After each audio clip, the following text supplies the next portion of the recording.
Get out of there. Okay. I think we're ready to get started. Apologize, I haven't even said hello to our council members tonight. Hi. You know what? It is awesome to see everyone. This is the first time we have gotten to see faces in real life in a long time, and it's wonderful. Do you really mean that? It is. I really do. I do. I said they probably should have put curtains on mine, but that's. We're live. And we are We are live. live, so- there she. We are live. Yeah. So, Down. and so I am saying that just for everybody, because we have not been in a real council meeting in these chambers with everybody here for a very long time. So it's good to see a couple of people. Hi, Michael. Say hi to you out there. It's wonderful to begin our evenings with prayer. And I so appreciate the opportunity, and I'm so sorry I did not get to meet you. So Boyd, if I were to guess at how to say your last name, Chikatula? Is that correct? Oh my, because I do really bad at this, names. It is my pleasure to meet you. Thank you. So I'm very familiar with Three Oaks and the wonderful ministry that you have. So Boyd is the CEO of Three Oaks, and would you like to come share with us for a minute? And then thank you for opening us in prayer, following that, and leading us in the pledge. It's appreciated. Thank you so much, Mayor and the Council. Appreciate you for inviting me here today at short notice. Very briefly, I'll just share what's on my heart before I lead us in prayer, if that's okay. I stand here as Boyd Chikatula, but more to that as a Treasure Valley resident here in Nampa, a father of two, and a husband. I really love this place, and this is why we're here. I may not have much of a voice, but I pray that today my little whisper would at least make a difference, at least start something, at least for my two boys. I stand here specifically for them.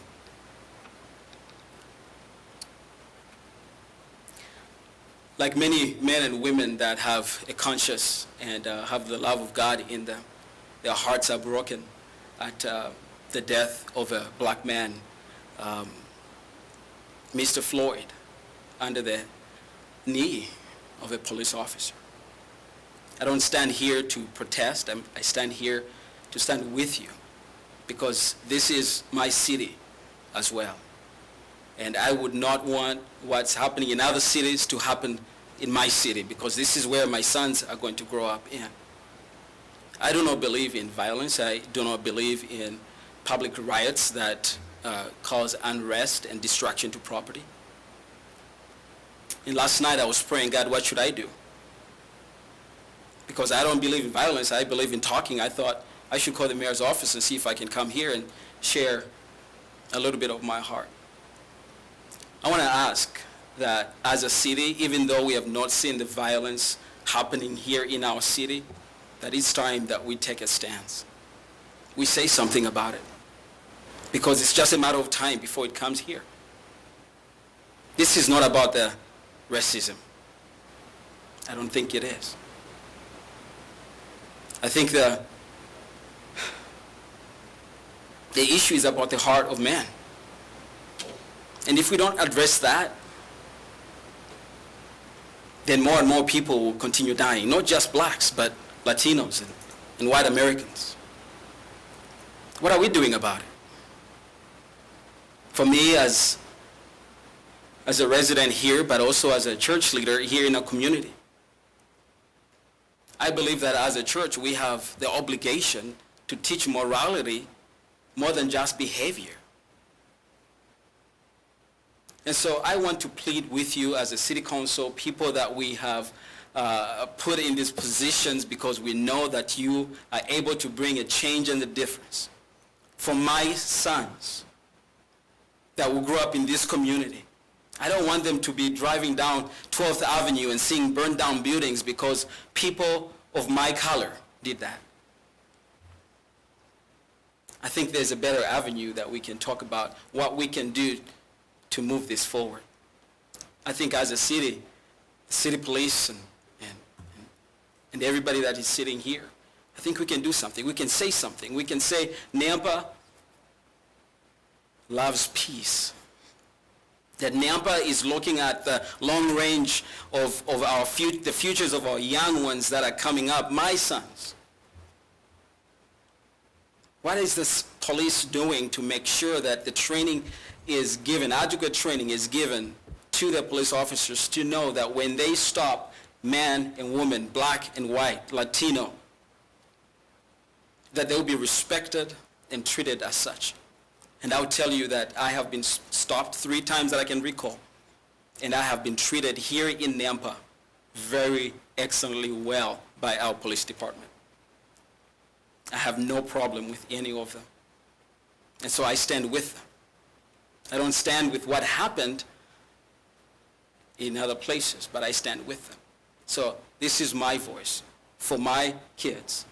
I want to recommend that maybe a larger voice of African Americans or black people in this community could be in places like this as well, so that we can have a voice. Let us pray.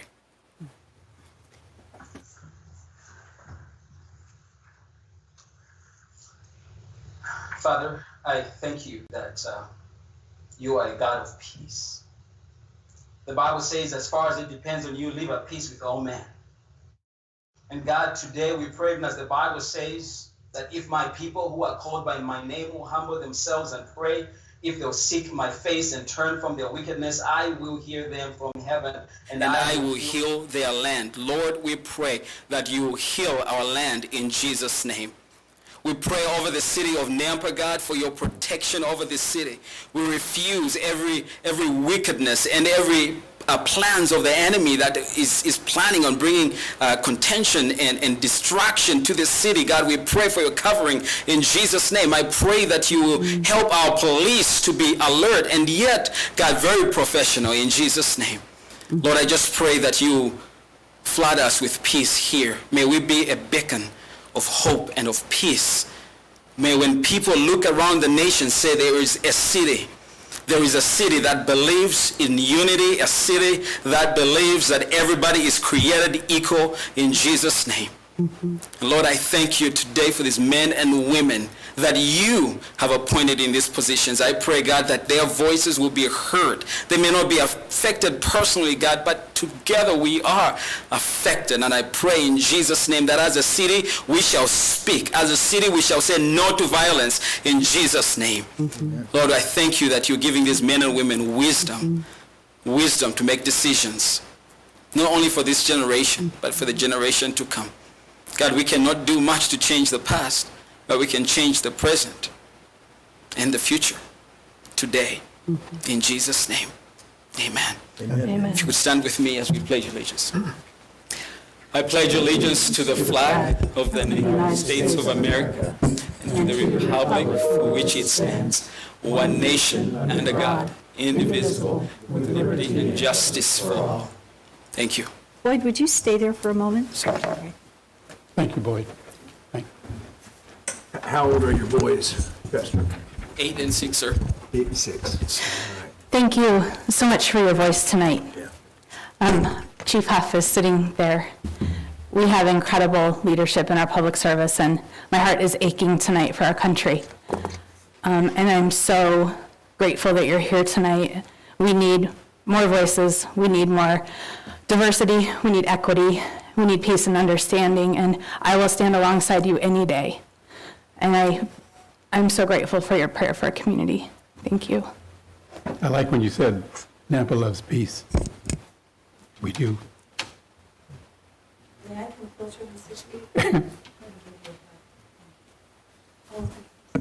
That's one from me too, Mayor. Thank you. Hold them extra long. Thank you, Boyd.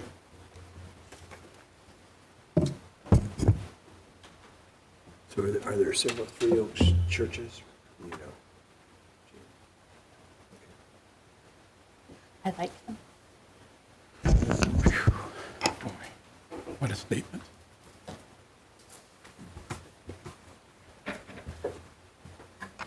I greatly appreciate those words.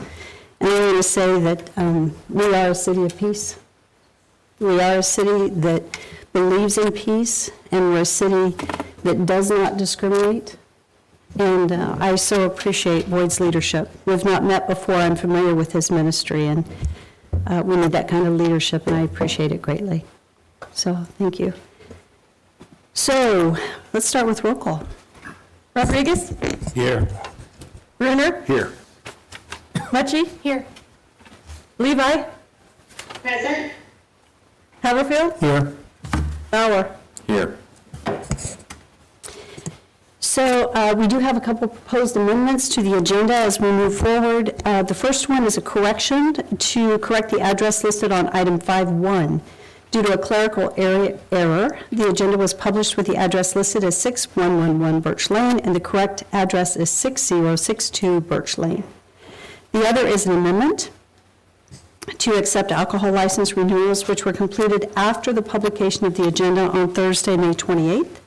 The renewals that have been added are Denny's Restaurant, number 6640, El Tin Nampa Mexican Restaurant, the Hispanic Cultural Center of Idaho, Pantera Market 4, Smoky Mountain Pizza and Pasta, and Luna Blue that is located at 114 13th Avenue South. And just as a quick FYI, due to the COVID virus and the recent opening, I mentioned to Debbie, to our clerk, to go ahead and accept those that had missed the actual agenda date so that we could go ahead and move them forward. So, Mayor, if I may, clarification, so Deb, those are all beer and wine licenses? No. The attachment has both beer, wine. Luna Blue, the last one, is on-premise beer, wine, and liquor, and they're all ready. They're renewing their license, and then, go ahead on all of those.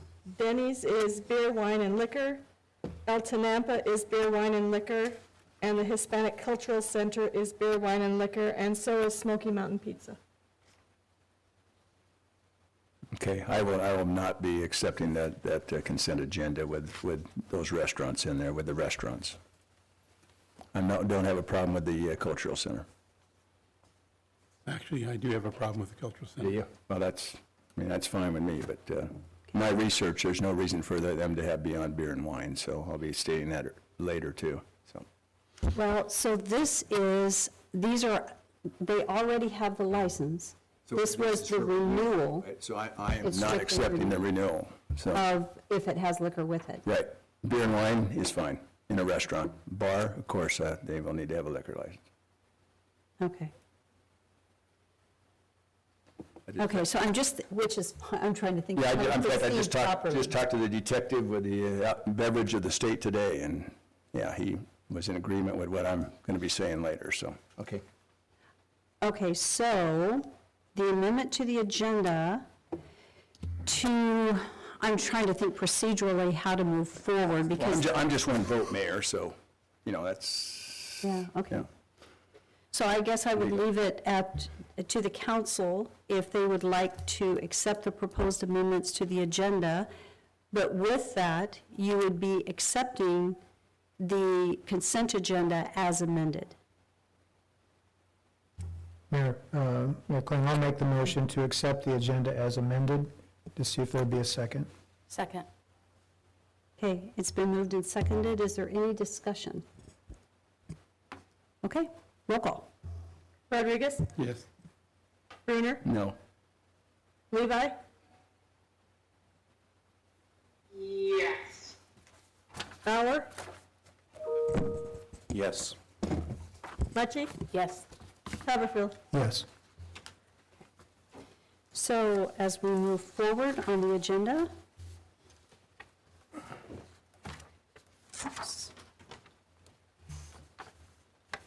this evening, we do not have any proclamations. So the next item on the agenda would be, I'm going to move, and I'm going to do mayor and council comments next, and then we're going to go to citizen comments for a flow of agenda, if that's okay. So what I wanted to do under mayor and council comments was provide a brief update regarding COVID-19 and kind of where we were as a city And as we get started, I would like to ask our chief do you have any comments that you'd like to make, or are you good tonight? I'm fine. You're good? Okay. So I know that we had, I don't know that I've provided an update to council on where we are as a city on some of our policies. And I just wanted to make sure the council was aware of what our operational policies were regarding masks. And so I think I'm going to start by giving our emergency manager, Kirk Carpenter, and fire chief the opportunity to share. He's been leading our city efforts regarding COVID. And so, Kirk, thank you for joining us this evening and providing an update.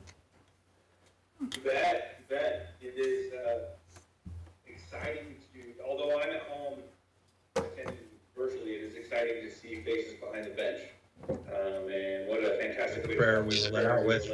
So continuing, I guess, in that spirit is I am honored and happy to be in the position I'm in. I've had the privilege of interacting with the majority of the departments in our city and the leaders that are leading them, and can honestly say that that our workforce and the leaders that the city of Nampa have in place are fantastically representing the spirit of what that prayer and what that hope was for our community.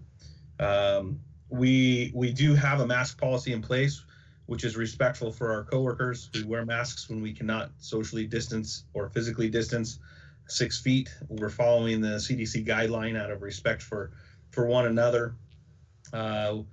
We really truly as leaders have not had any difficulty, because I think just with the way we're approaching the guidelines that are coming from CDC, we know that they're not just for the protection of the community members, but each other as employees. So we do have a mask policy in place, and we're going to continue to follow the CDC guideline through Southwest District Health, which is when we can't distance from our community members, we will put a mask over our mouth and nose to protect them from anything that I may have. When it comes to other areas of guidance, we are doing wellness checks when people come to work during phase 3, which is what we're currently in. So our employees are having a quick temperature check. They converse with someone or ask themselves the 3 questions that the CDC asks for us to do, which is, do I have shortness of breath or a cough? Is my temperature below the 100.4 mark? That is the kind of that checkpoint for us to know if we have a fever or not. And then, have we been around anyone that has tested positive or are currently awaiting tests? Luckily, I think the city of Nampa was very proactive in our work toward preventing any spread of the virus within our not just community, but within the facilities of the city.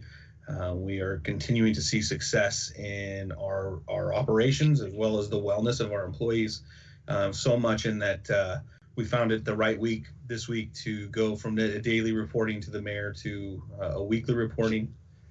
We find our members in good health and in good morale, and it's been a privilege, although not as I don't know if I was always the best person for the job. It's been a privilege to be able to learn and grow through the process, and tell you that the leaders of that you've selected, Mayor, are the right people for what we're doing.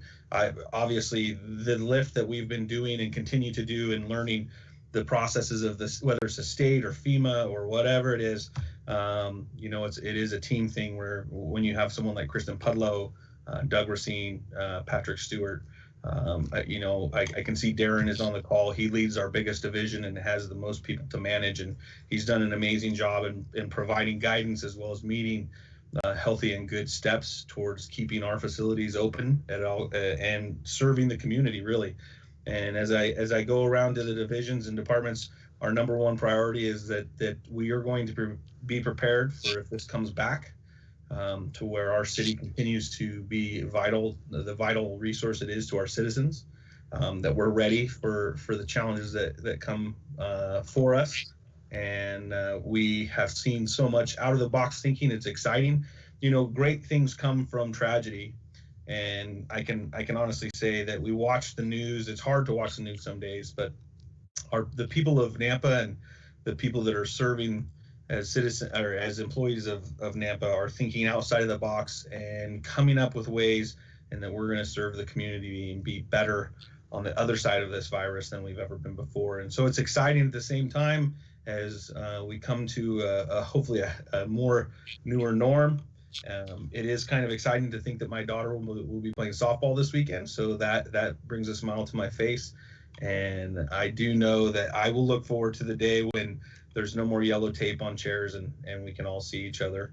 And but I'm proud that Nampa continues to set the precedence in how we are a community of peace and love.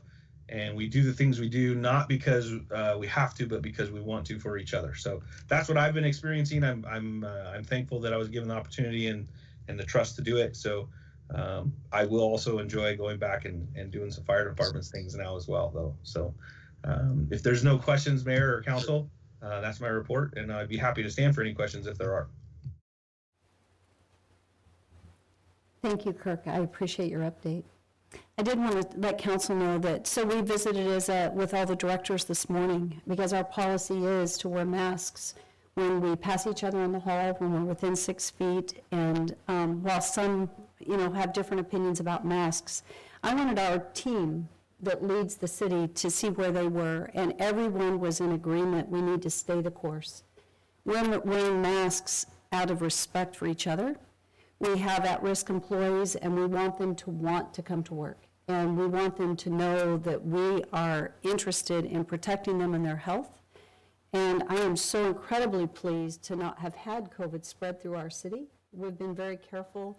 But the consensus of our entire team today was one of, let's stay the course, we're here, we want to respect one another, and it's really out of honor and respect to each other. And they've all said, yes, we're in, and so we're going to continue to do that in the foreseeable future as a municipality with all of our employees to ensure that they have a safe environment, and we do our best. So we have a great team, and I appreciate Kirk's leadership and our entire team and the work that's being done at the city. I appreciate everybody. As I tell them, I'm blessed to get to work with them all, because we have a good team. So I also want to say thank you to facilities. Facilities, we met and came up with this retro. We already had these that had come in, and they retroed them and laid them sideways and changed the way that it's nice, the flexibility, and so they were able to get these up quickly for us and then figure out how to do legs so they didn't fall off. And they did a great job. It was a quick lift and retaping the chairs, and anyway, they did a good job. So I appreciate our facilities crew that got this done for us. So are there any other comments from council? I do, Mayor, and I usually don't have them, but I have 3 shout-outs, so if I may. Number one, and then mainly shout out to Nampa Police. I mean, with all we've been seeing the last few days, and as the pastor said down here, I realize there's a number of officers that you have, not everyone's perfect, and probably a few every once in a while have to go, but you want them to respect but also enforce the law. And so a shout out to Nampa Police and what we have in this city. Thank you so very much. The second shout out is to Monica Salinas. Some of you are probably aware of her story. It was actually on NBC News. She's an Amazon custom delivery person. And she represents why I'm putting her name, because I don't know her personally, but I think she would say she is just one of so many. So I think she represents what our citizens of Nampa are about. So in case you do not know the story real quick, she delivered to a house where there was an 8-month-old little boy that had some heart and respiratory challenges. His name was Lucas Pearson. Anyway, the parents had a little note on the door about that they could not come to the door. They were protecting him. And then they happened to have a camera and video there, and she did about a 15-second prayer for that boy and family, and that went viral. So I imagine they probably said Boise, NBC News probably said Boise, but she's from Nampa and was delivering to Nampa. The final one, and this is very, to me, what Nampa is about, and that's the rights of folks. So I want to do a shout out to our Kenyon County legislators, our Governor Little, SCOG Law, and Alliance Defending Freedom for first of all, passage of the Women's Sports Act, athletic teams where sports designated for female women or girls shall not be open to students of the male sex. And that doesn't mean to discriminate against the person who makes a choice, a transgender choice, but for the rights of these young ladies who work so hard in athletics. And so I'm just proud, even though I know there's a lawsuit coming back by the ACLU on this, but a lot of people are putting their own personal funds into this, including the Alliance Defending Freedom.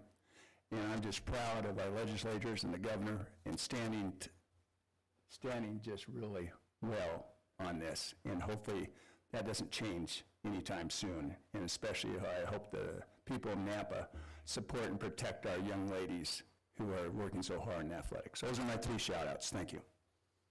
Thank you, Darrell. Appreciate it. Are there any other council comments this evening? I got one. Yes. I just want to also thank our Nampa Police Department. I don't think we had a single arrest during COVID. I have many friends, small businesses in other cities, towns, and areas around the country, and it can be a difficult situation what COVID brought. And so just very, very proud that we didn't arrest a single person during COVID or small business, and we worked with them, we educated them, and that we were a very mature police department during this whole thing. Thank you very, very much. Yes. Are there any other comments? He's smiling, Yeah. Mayor, I'd like to and you thank should be. Chief Carpenter for all of the out-of-the-box work that you were asked to do to support the city. From a health system perspective, I know this has been incredibly hard, and it remains incredibly hard, but all of us together have been able to flatten the curve and get us to where we are today, which is hopefully summer. I think we're all looking forward to, excited to hug some of you again. And Chief Huff, thank you for the integrity in which you lead the department. These are incredibly difficult times, and I was really happy to see the pastor here tonight. I would assume any day you would engage him in conversation around how he can help be a voice for segments of our community who maybe are often overlooked. But thank you for the policing that you do that's proactive. I appreciate being able to tell people that I think we have the best public safety in the valley. So thank you for all you do in your team. I fully agree. So yes, thank you. So we have a couple residents, we have 5 different individuals that are here to testify during the mayor's 3 minutes time frame. So for those of you that are here to speak for 3 minutes, and it's regarding business item 5.1, I'm going to have you pause and do it just ahead of 5.1. I think for continuity of the meeting, we'll just draw it together. We'll put it, even though this is not a public hearing, I do have the liberty of putting it ahead of that piece, so we're going to pause for you for just a minute. We do have Michael Fuse here, that we'll go ahead and go to you, Michael Fuse, then we're going to... item 5.5? If you have a question, stand. Okay. So you don't have any comments, it's just that you're here if there's a question regarding 5.5? Okay. So Mayor, that's okay, I mean, so that's an action item, I will have some questions, but it's okay to ask those to Michael, or how do you, legally, how do we want to handle that? I don't know. Do we have the liberty of choosing how to handle that? You do, Mayor. Okay. If Michael is here for item 5.5, so if there are questions for We him. can wait until 5.5. Yes. Okay. Okay, perfect. Okay, so then the next thing I'm going to do is move to agency and commission reports, and there are none this evening. So with that, I'd like to move to staff communications with Darren Johnson. Darren, thank you for joining us this evening and giving us an update on Parks and Rec as a whole, and then your swimming pools. Good evening, Mayor, Nampa City Council. Tonight, I'm just here to give a report on the city swimming pools and how we plan on moving forward. After that, I'll also share just a little bit of an update on our department. First of all, I would like to thank the mayor's staff and Kurt and Kristen as we've worked through this pandemic and trying to get information about the coronavirus. Amy, Kurt, and Kristen have been great, just feeding us information that we need. and so we can help make decisions that are best for our community. And so one of the things that we worked on is a way to open up the swimming pools this coming summer. A month or so ago, opening up swimming pools was somewhat controversial. It doesn't appear to be controversial now. Swimming in the water is certainly safe, and we can put in protective measures such as cleaning, limiting the number of people that are coming to the swimming area. We can do all of those things, and to make sure that we're providing the safest place available. And so I'd like to recognize our aquatic supervisor, Brady White. He did a lot of research, and really the plan that is in your packet is the work that Brady did. And so I think the most significant change that you'll see as we open the swimming pools for the summer is just simply how you register or you make a reservation to sign up to go swimming. Prior, you would just show up at the door, pay your fee, and then walk in. Sometimes on really hot days, we would hit capacity at the swimming pools, and then people would get turned away. But with the virus, we've changed our practices.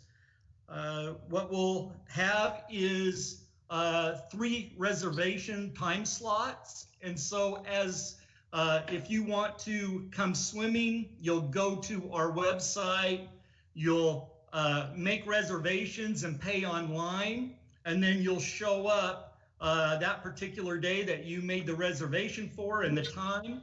You'll have a 2-hour time slot. There'll be 3 time slots throughout the day, one that starts at 12:30, one at 2:45, and then one in the evening at 6:30. And so we'll have a limited number of spaces at each of those time slots. And so in between, we'll do sanitation measures, do some cleaning and get ready. Also, that we'll be doing in the mornings and evenings, we'll continue with the swimming lessons. And so we're looking forward to doing the best that we can. We're asking for citizens to be patient in this process because it may not have the convenience that it's had in the past. As we move through the process, if there's any restrictions that we can lighten up, or anything that we can make it more convenient, we'll certainly try to do that. And so that's the brief report on the swimming pools.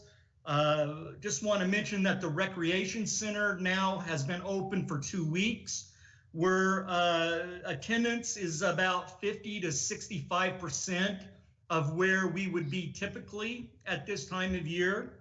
It just continues, I think it'll continue to grow as our citizens become more comfortable. Really, the only limitations that we have right now are the types of programs that we're not offering, trips and tours, things like you have to get in a bus or a van to travel. We're not offering those types of programs at this particular time. And then some of our senior focused programs for those that may have a higher risk, we are not offering some of those senior focused programs. But just about everything else, we're finding a way to make modifications and move forward. With special events, I know that some of our big special events in the city have been canceled. We have one large special event that happens in August. That is our art festival in mid-August.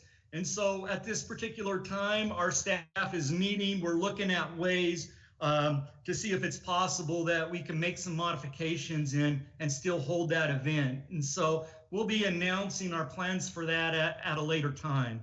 But I think that's my update, Mayor. I appreciate your support as we've tried to work through some of these times and And it hasn't always been the easiest, but we're giving it our best shot to make modifications to our programs.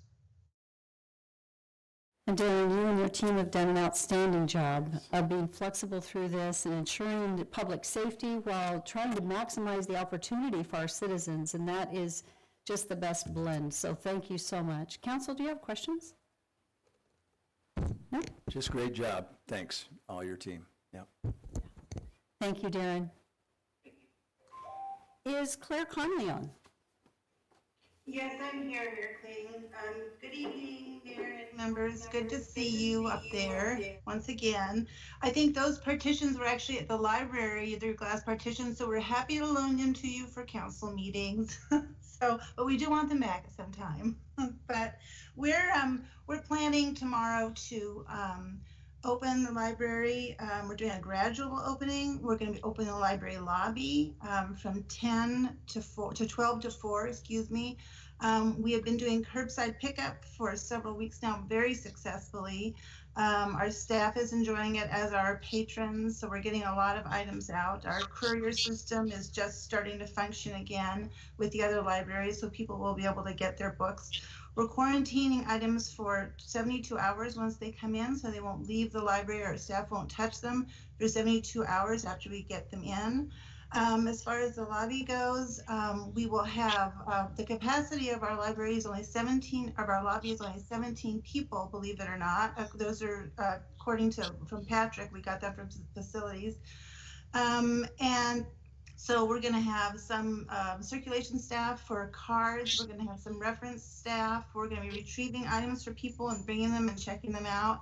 We're going to have 4 laptops available in the multi-purpose room where people will be able to sign up either by phone or online for 45-minute sessions. And then after the sessions, our staff is going to be sanitizing the computers before the next session. We will be asking patrons to wear masks. We have some available if they don't have one. We won't be requiring it. With the computers, we will be requiring masks for the first 3 sessions of the day.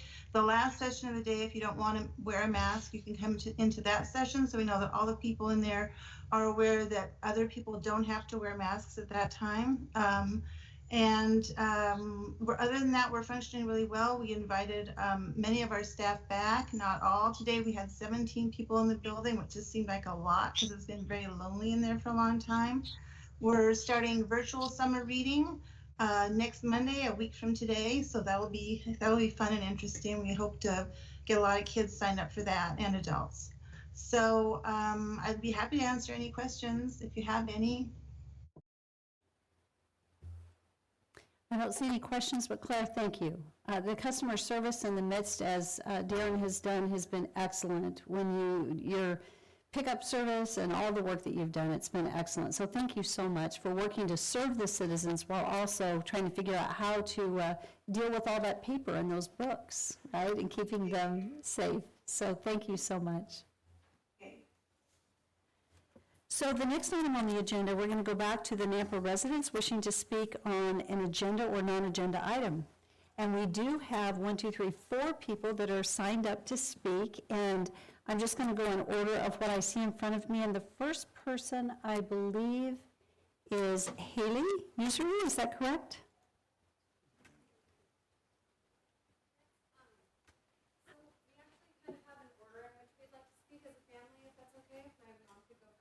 Yes, that's fine, thank you. So as you come up, I think not all of your addresses are the same. So as you come up, since you're a family sitting together, you can come up and stand together because you're all together anyway. And then you each have 3 minutes, and as you speak, it may or may not take that much time, but I'll let you go in the order. Just go ahead and say your name and your address, and thank you for joining us. Well, thank you, Mayor and Council, for allowing us to be here and speak tonight. Kathy Essery, 4543 North High Prairie Place in Star. I'm really appreciating that I get a chance to speak in this live event. Hopefully you've all had a chance to review the packet that we sent. It was quite large. Maybe skim through some of the hundreds of supporter names that we've gathered and dozens of photos. We wanted you guys to get a sense of what Jack's Place is really like. As compelling as the food pictures are, we really wanted you to hear were our words to you and our supporters' words to you as well. We had a great show of support from customers, community, and leaders, people representing a variety of sectors. And they know us to be a responsible and hardworking family. And they also know that a full liquor license will be very meaningful to our business and to the community. I was personally heartened as I was reading the letters and comments from customers and supporters, and it gave me a renewed sense of validation in our efforts. With every passing day and month, we become more entrenched in our community. Under the name Jack's Place, our restaurant has become approachable as a place that is about people. It is a place that is about community, and it's a place about connecting. And even in this time of distancing, and maybe especially in this time of distancing, people need that. This has always been our goal. It's always been a goal to be a meeting place and not to be a bar. Joining our neighbors on the Nextdoor app, we've been able to communicate more closely with people right in our backyard. We've been there for support for them, and we've also been able to communicate with them about things like the dining room closure, getting takeout, grocery options, and then again, finally reopening.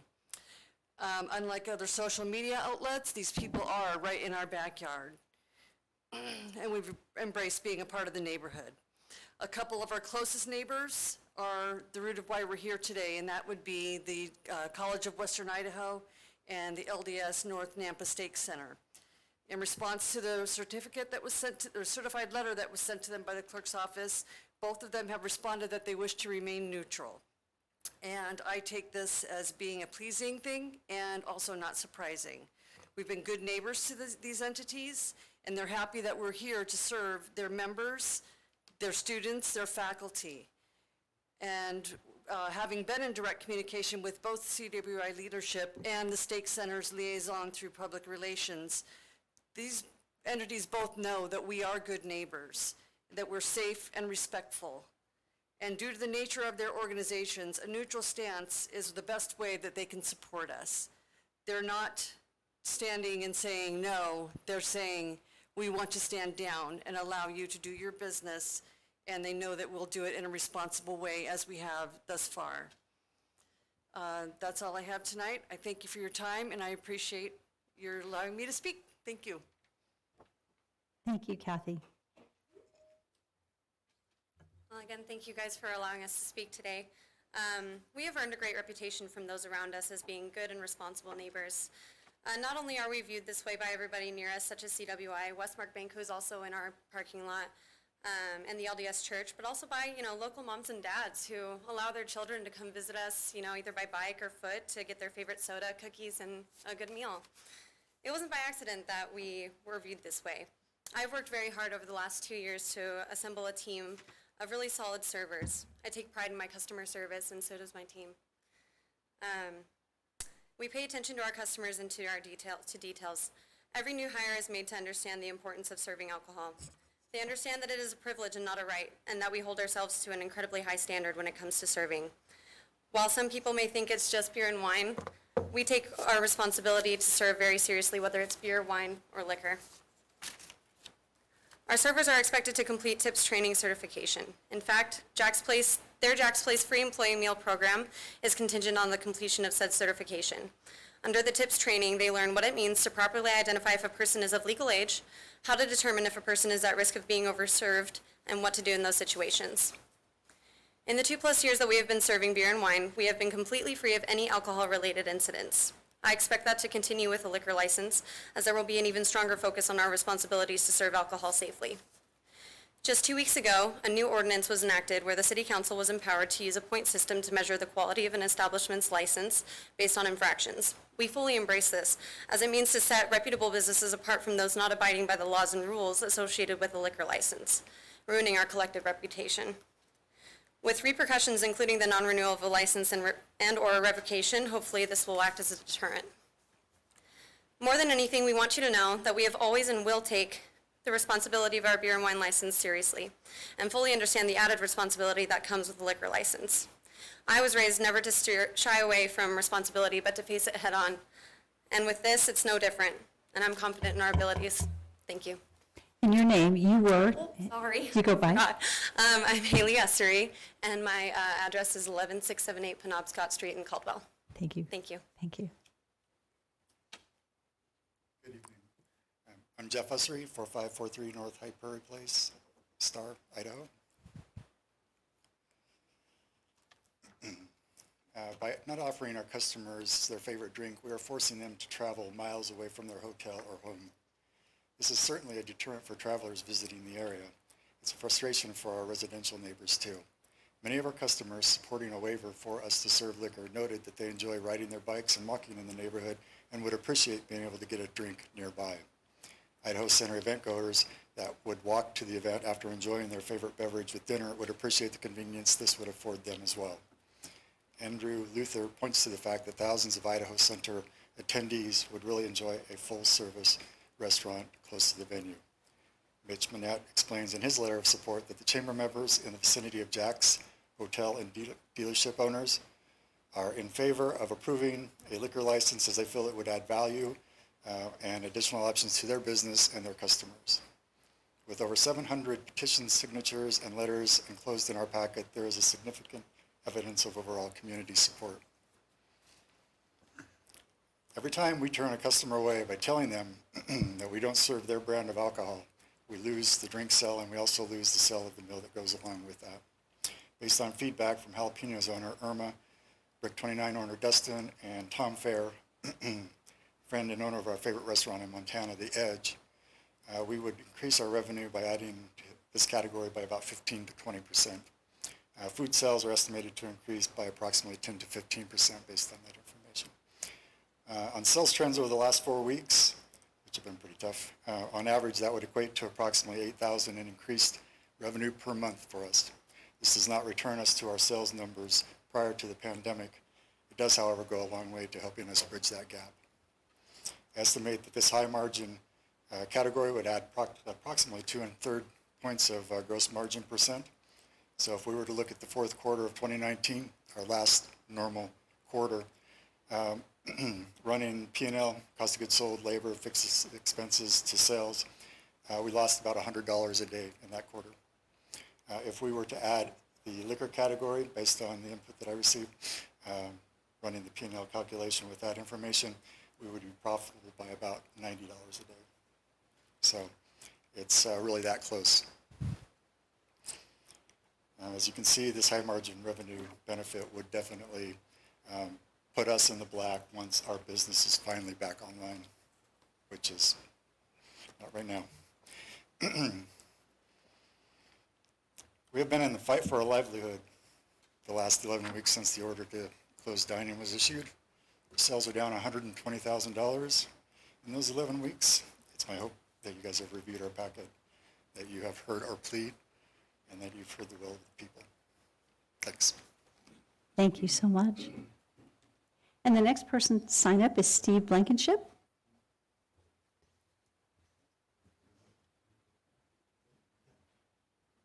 Can you stand with me? It would be wonderful if he stood with you, if he wants to.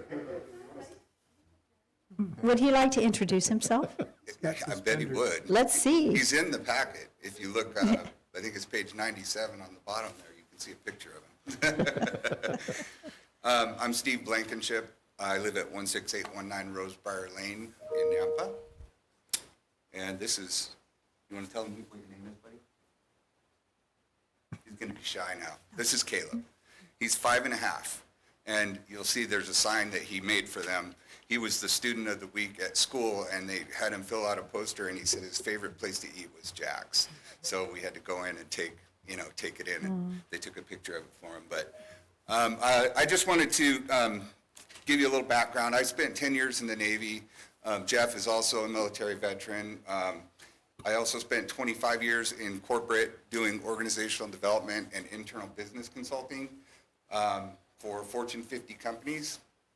And now I'm self-employed, and I'm also doing some business coaching and trying to help out some of my friends and small businesses up here in Idaho since I've moved back here. I will say that I've worked with many business owners that were in the restaurant and bar industry. I've seen businesses fail. I've seen them succeed. I know what works. I know what doesn't. What these guys are doing is they're doing everything right. But they have this one barrier that's preventing them from going, from losing money every month to going over the hump and being profitable. And this liquor license would be, it's much needed for them. It's also much needed for our neighborhood. We don't have any place like that where we can go. And I personally have friends that they don't drink beer or wine. They want to have a drink with their dinner. And so we end up having to go into Meridian or something because I can't take them there, And I also have a lot of friends, a lot of neighbors that go there on a regular basis that love this place. If you haven't been there, the food is amazing. Like everything on the menu is amazing. My neighborhood is, I would say half the people in there are business owners. Canyon Honda, Canyon Marine, we have a Canyon County judge, retired military people. We've got, Boise Valley Towing owners. It runs the gamut. And these people, this is our neighborhood place to go. It's comfortable. It's, friendly. It's great food, and we just want them to be successful. I don't want to see them go out of business. And, they've been trying so hard, and I've been trying to help them as much as I can, but I really think this is something that you guys could do to help another small business in Napa and help me keep business here in Napa too, and referring my friends and family. So thank you very much. Thank you. Appreciate the testimonies. Thank you so much for being here. Okay, so we've got about 5 minutes before we move into public hearing, so let's go ahead and move to action item 5.1 on the agenda. And just as a quick FYI, we have completed everyone that signed up to speak for 3 minutes on an agenda or non-agenda item. So with that, we will move on to section 5 on the agenda, new business. Item 5.1 is an action item, and this is to approve the waiver to allow on-premise liquor sales within 300 feet of a church or school for Jack's Place, located at 6026 Birch Lane. That's the correct address, right? Mayor Kling. Mayor Kling. Yes. I'm going to approve the waiver to allow premise liquor sales for Jack's Place, doing business at Jack's Place, located at 6026. Is that correct? Birch Lane. Yes. So that is your motion? Yes, ma'am. I'll second that. Okay, it's been moved and seconded. Is there discussion? Yes, Mayor. And let me just say, number one, I had tried to go by your restaurant today, but it wasn't open. You might just check your website and your phone because it says you're open on Mondays. But you were not a nice place. I've not been there before. I've heard nothing but positive about. I think you're even rated on Yelp at 4.7 or something out of 5. So, and I, not to go into history, but I had 14 years of restaurant business. So you guys are doing well. What I'm not quite understanding is the need for this liquor license when you have a beer and wine and you have over 22 cocktails on your menu. Just example, Screwdriver, Bloody Mary, Jim Beam, and Coke. I realize those are premixes. In talking to the alcohol by volume detective today, he said, yeah, but he said those mixes are good. You're allowed 14% ABV alcohol by volume. If you're serving straight Jim Beam whiskey, that's 70 proof. That's 35%. So you're serving items other than just beer and wine. He said, in fact, if you had a dessert wine, you could actually go up to 24% ABV. So that's, it's more of a philosophical thing with me. It's not just your place. I'm not understanding a restaurant, and I don't know, I wanted to see how many actually booths you had in there. It's not a large place. But you have a kids menu, so we have kids going in there. And I don't quite understand if you can get a Bloody Mary, if you can get a Jim Beam with Coke, why do you need more alcohol content for families? I realize from a financial standpoint, I did question the detective. I said, I realize right now liquor licenses are not as valuable in Napa as they are in, other places. There's places across the country that he agreed you can get over $100,000 off a liquor license by selling it. He said, right now, the size of Napa, that's not there yet, but in another 10, 15 years, it might be a very great investment value. So philosophically, I don't understand when you can serve all these other things, and you have kids coming in there, and I personally would not want some gentleman who may, or lady, I guess I shouldn't be sexist, that maybe can't control things, drinking whiskey with kids there, and somebody getting a little abusive with their mouth, or whatever the case is. To me, that's not Nampa. And so bars, and if you were just a bar, I'd have no problem with this whatsoever. But that's why I didn't go along with the consent agenda, and I guess I haven't been awake on maybe some in the past. If the bar is totally separate, which I looked through your windows today, it's not separate. You don't have a separate bar where adults can just go in and drink. It's all together with families and everything. So restaurant business is tough. I know that. The profit margin is tough. I realize that. And I want you to make it. But I just philosophically cannot go along with putting all those things together when families are coming in there. So I will be voting no on this. Is there any further council discussion? Okay, seeing none, roll call. Brunner? No. Levi? No. Haverfield? Yes. Bauer? Yes. Mucci? Yes. Rodriguez? Yes. Okay. So it is done. So, and it's exactly 7 o'clock. All right. So this evening, we've only got a total of 7 new business items. So we've got one down and 6 to Mayor, go. may I ask Yes. them one more question? Do they still have gluten-free options? Oh, yes, you may ask that question. Do you still have gluten-free options? Yeah. Okay, I'll be in for takeout tomorrow. Thank you. Are you open though tomorrow? We are. Okay, maybe. Monday was just kind of one of those rare things? Okay. All right. Mayor Kling, may I ask Councilwoman Muncie if it was only because of the alcohol now that they can serve? Is that why you're going to do it? My daughter's 12, she doesn't drink. She cannot have gluten though, and they have excellent food. Thank you. Thanks for the clarification. Are you still catering? Yes. So I've had your catering, and it's absolutely outstanding.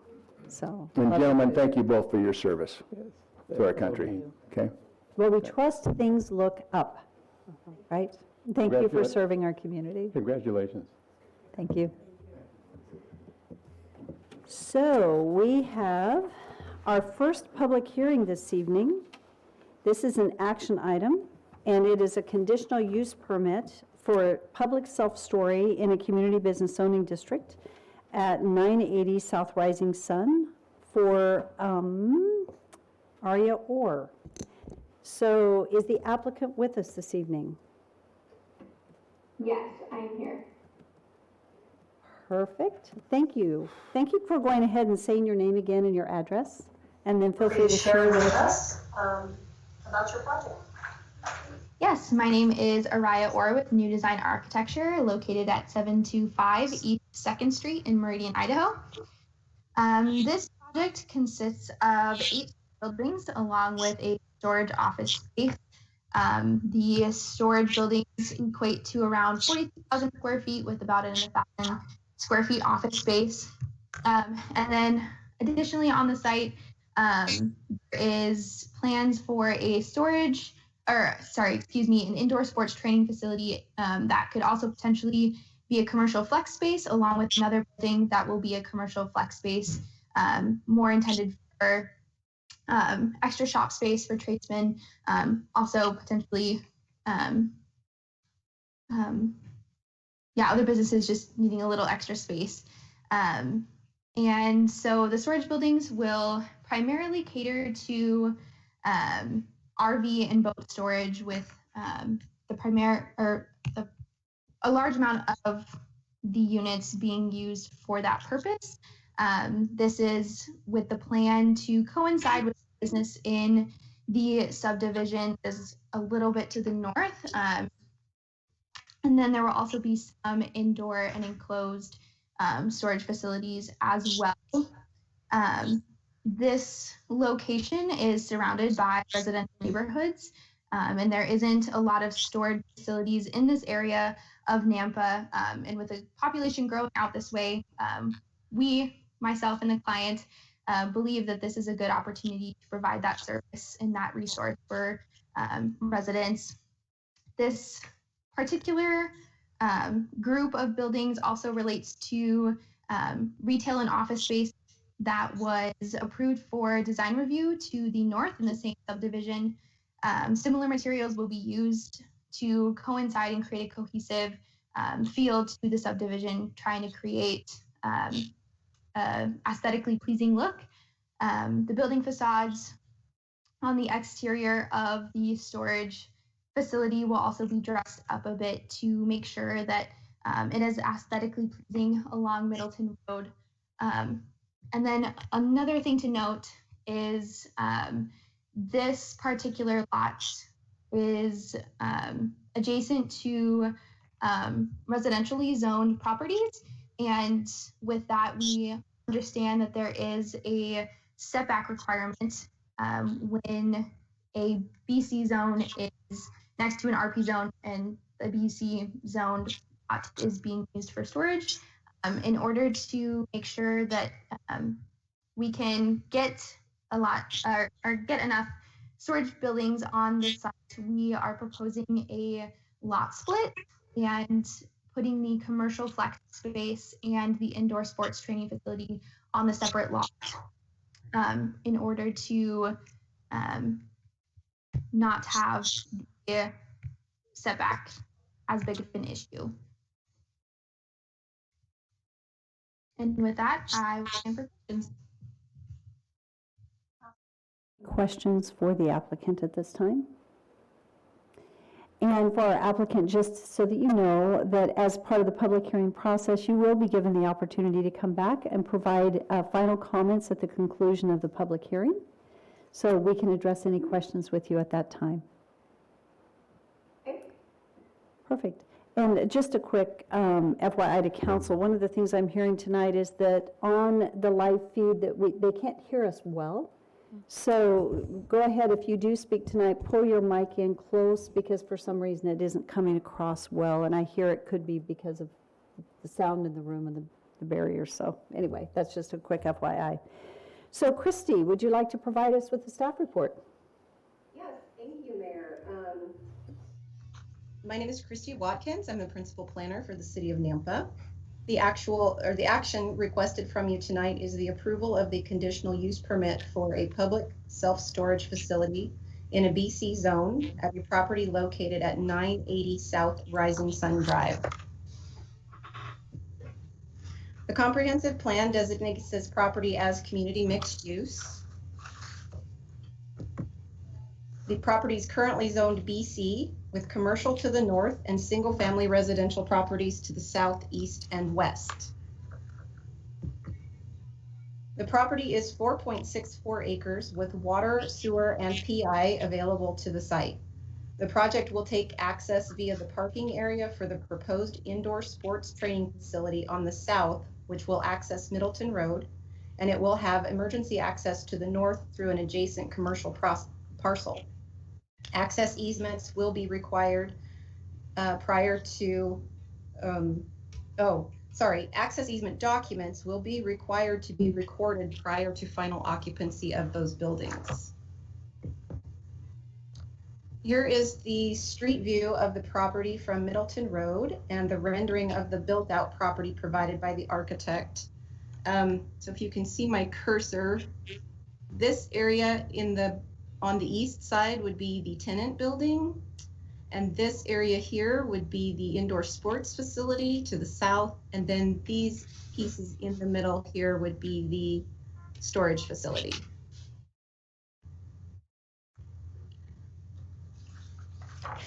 So City Code Section 1025 sets the regulations for granting a CUP. Summarized, it includes compliance with the zoning code and the comprehensive plan. Location, size, and design should not adversely affect the livability and appropriate development of the surrounding neighborhood. It should not be inconsistent with the appearance of the area, and it should enhance the area in its basic community function. City Code Section 10119 sets the regulations for self-storage facilities in regards to the requirement of a CUP. possible setbacks from the right-of-way, proximity to existing residential uses, design elements for the structures, and required landscaping. The correspondence received for this project was from the building department with their standard requirements to meet Title IV of Nampa City Code. The engineering division stating that further review and conditions would be applied at the time of building permit. There were 2 items submitted by the public that were included in your packet. One was in support of the project, and one was opposed with a few questions regarding lighting, placement of units, location of the driveway, traffic, and hours of operation. I also have one email that was received today from a Jim Roth at 1101 South Spring Valley Drive in Nampa. His question was, is the entrance to the public self-storage at 980 South Rising Sun Drive going to go past the daycare? If that is the case, how will it affect the daycare? Would it be better for it to be off of Middleton Road and the entrance be on Middleton Road? So I did answer him back and told him that the access would be off of Middleton Road, and that where the sign notification was placed was the northern access for emergency access only. And the reason for that is because Middleton Road is under construction, and so there wouldn't be any traffic on Middleton Road for that sign to be seen, so we put it out on Rising Sun instead. So, and then I believe one person has signed up online to speak that I can see so far. So the staff analysis of this project provides that this property is being developed according to the intent of the development agreement that was recorded in 2007 as a mixed-use development. According to the fiscal impact analysis that we've been referencing for storage projects, public storage provides little benefit to the city financially when it is developed as a single use on a property. Combining it with other commercial services increases the benefit significantly. Staff did not recommend a setback distance from Middleton Road, but council is within their rights to impose a greater setback if desired. The project currently shows a 45-foot setback from Middleton Road with commercial uses on the north and south ends of property. As stated, the applicant is proposing to split the property between the storage facility, the proposed tenant building to the east, and the proposed indoor sports training facility to the south. This creates more than a 100-foot distance between the adjacent residential uses and the storage facility, as is required by 10-119. Council is required to base their decisions on the recommended findings. So we'll go through those really quickly. The location, size, and design of the proposed storage project will be reasonably compatible with and not adversely affect the livability or appropriate development of the surrounding neighborhood if the proposed conditions are required. The location, design, and site planning of the proposed project will be as attractive as the nature of the use and its location and setting warrants. The proposed project will enhance the successful operation of the surrounding area in its basic community function and provide an essential service to the community. So that's what we need to base our decision on tonight. Should council choose to approve the conditional use permit request, staff recommends approval with conditions. So a couple items on that list. Please indicate if you intend to add an additional setback to Middleton Road, or if we can just remove that altogether if you feel that 45 feet is adequate. And we need to add a couple of other items that I forgot to put in the staff report. One is to provide a recorded access easement agreement document for access to and through the properties to the north and the south. And to submit a design review application to the Planning and Zoning Department. They have already submitted that application, but I wanted to make sure it was on the record, so I'd like it to be a condition if possible. And any other conditions that you choose to add or edit at this time. So here is a possible motion for you to reference. I will stand for any questions. Are there any questions for Christy? Mayor Kling? Yes. Christy, the public storage project appears to be what's being requested as a an approval tonight, but there's a lot of information about an indoor sports facility and a commercial pad on the east side of this development. Is it the intention of the developer to also proceed with those two projects as well as this being a mixed-use project? Or are we only being asked to approve the storage at this time with the other items being future potential developments? Mayor, Councilman Haverfield, tonight request is just for the conditional use permit approval. Storage units. We haven't seen building permits yet for those other facilities, so you might ask the applicant what their time frame is. Okay, I think it's important to know that if this is truly going to be a mixed-use development and not just ground that's going to be left as dirt, allowing just the storage units to take place. So that's why I asked the question. Thank you. Councilman Bauer, did you have a question or comment? Question for legal. My company is going into this sports training facility. So do I need the?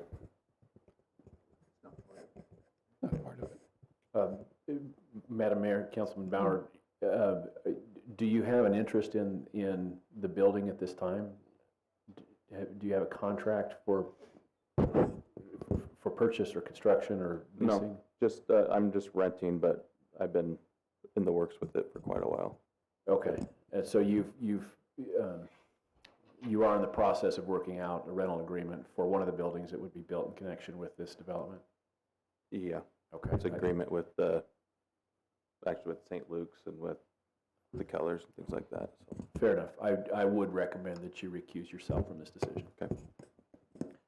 Mayor, may I ask a legal question? I didn't know that St. Luke's had any interest in this facility. So. The athletic training. It's a anyway. Okay. I think that's a little bit of a different situation. I understand you're employed by St. Luke's, but you don't have any financial interest in St. Luke's as it's a nonprofit corporation, correct? Okay, and I assume no financial interest in this. Yeah, St. Luke's will only be providing athletic training on evenings, crash the board tournaments, and things like that. Thank you. For the record, Mayor, Councilman Munchie, I think that's probably a remote enough interest that you would be allowed to participate here. Mayor, I do have a question, though, for Christy. Christy, there's a daycare there. I went over there this weekend, and there's a daycare on the property, the Garden of Learning. And it does appear that you can access the daycare off of both Rising Sun and South Middleton Road. That there's a loop around where then that daycare is sort of in the center of the property. Is that correct? Yes, sorry, Councilwoman Mucci. It appears that the way the plans are drawn, the main access will come through the indoor sport facility, and the northern section will actually be blocked off for emergency purposes only. So there won't be any public traffic going through the daycare property.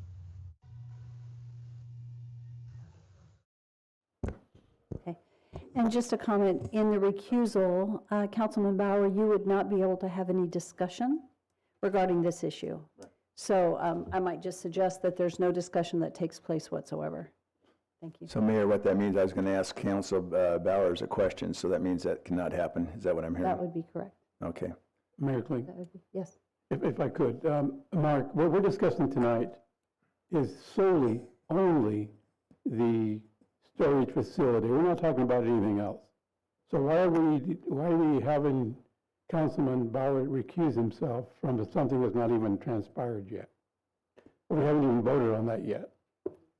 Madam Mayor, Councilman Rodriguez, in Christie's staff report, and I can defer back to her, she did indicate that what is proposed, at least by the applicant, is some kind of a mixed-use proposal, and that might make the storage units more viable. Now, as that progresses, council might consider a condition that would require the development of the other commercial components to make this truly a mixed-use facility. Well, and that's my point exactly. Are we jumping ahead of the curve before? Are we allowing these new buildings coming in by saying yes, go ahead? Because I don't think that's correct. I think we need to stick with the storage unit first. Could I Right. comment on that? It's my understanding that the other development is allowable within this area, and they don't need any conditional use permit. So That's the correct, rest will move forward. Right. The only reason this is being discussed is because the storage requires a conditional use permit. So it is one project as a whole, which goes back to Councilman Haberfield's comment regarding the confirming that the other development actually takes place, and we don't approve a storage unit and then have it just sit there without any of the other development around it that they're intending. That's what, and I think that's what I'm saying, is that I don't know that Councilman Byer needs to recuse himself. That's my point. Okay. Mayor Kling.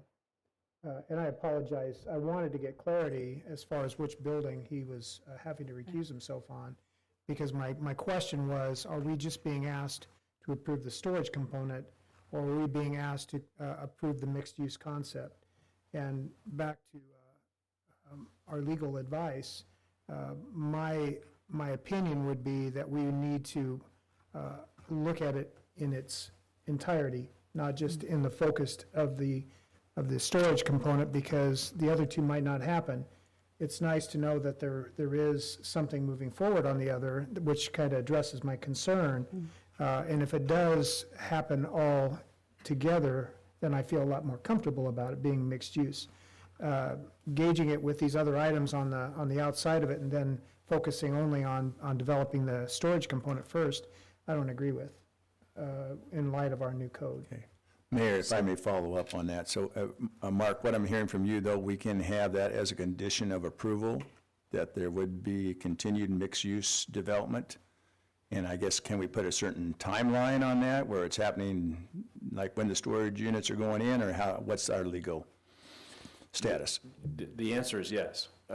You are within, I think, your authority to approve storage units here by themselves, or if you want to impose a condition that requires it to be a mixed-use development, you can do that, and you can add conditions that deal with the timing and sequence of development for any conditional use. Okay, thanks. Thank you, Mark, for providing the clarity. It's appreciated. So with that, in answer to Councilman Rodriguez's comments, I think you've still stated that the recusal of Councilman Bauer is still important. Is that correct? That's correct, Mayor. I think it's difficult to look at this application and the materials that were presented and not understand that it's being proposed as something more than just the storage units.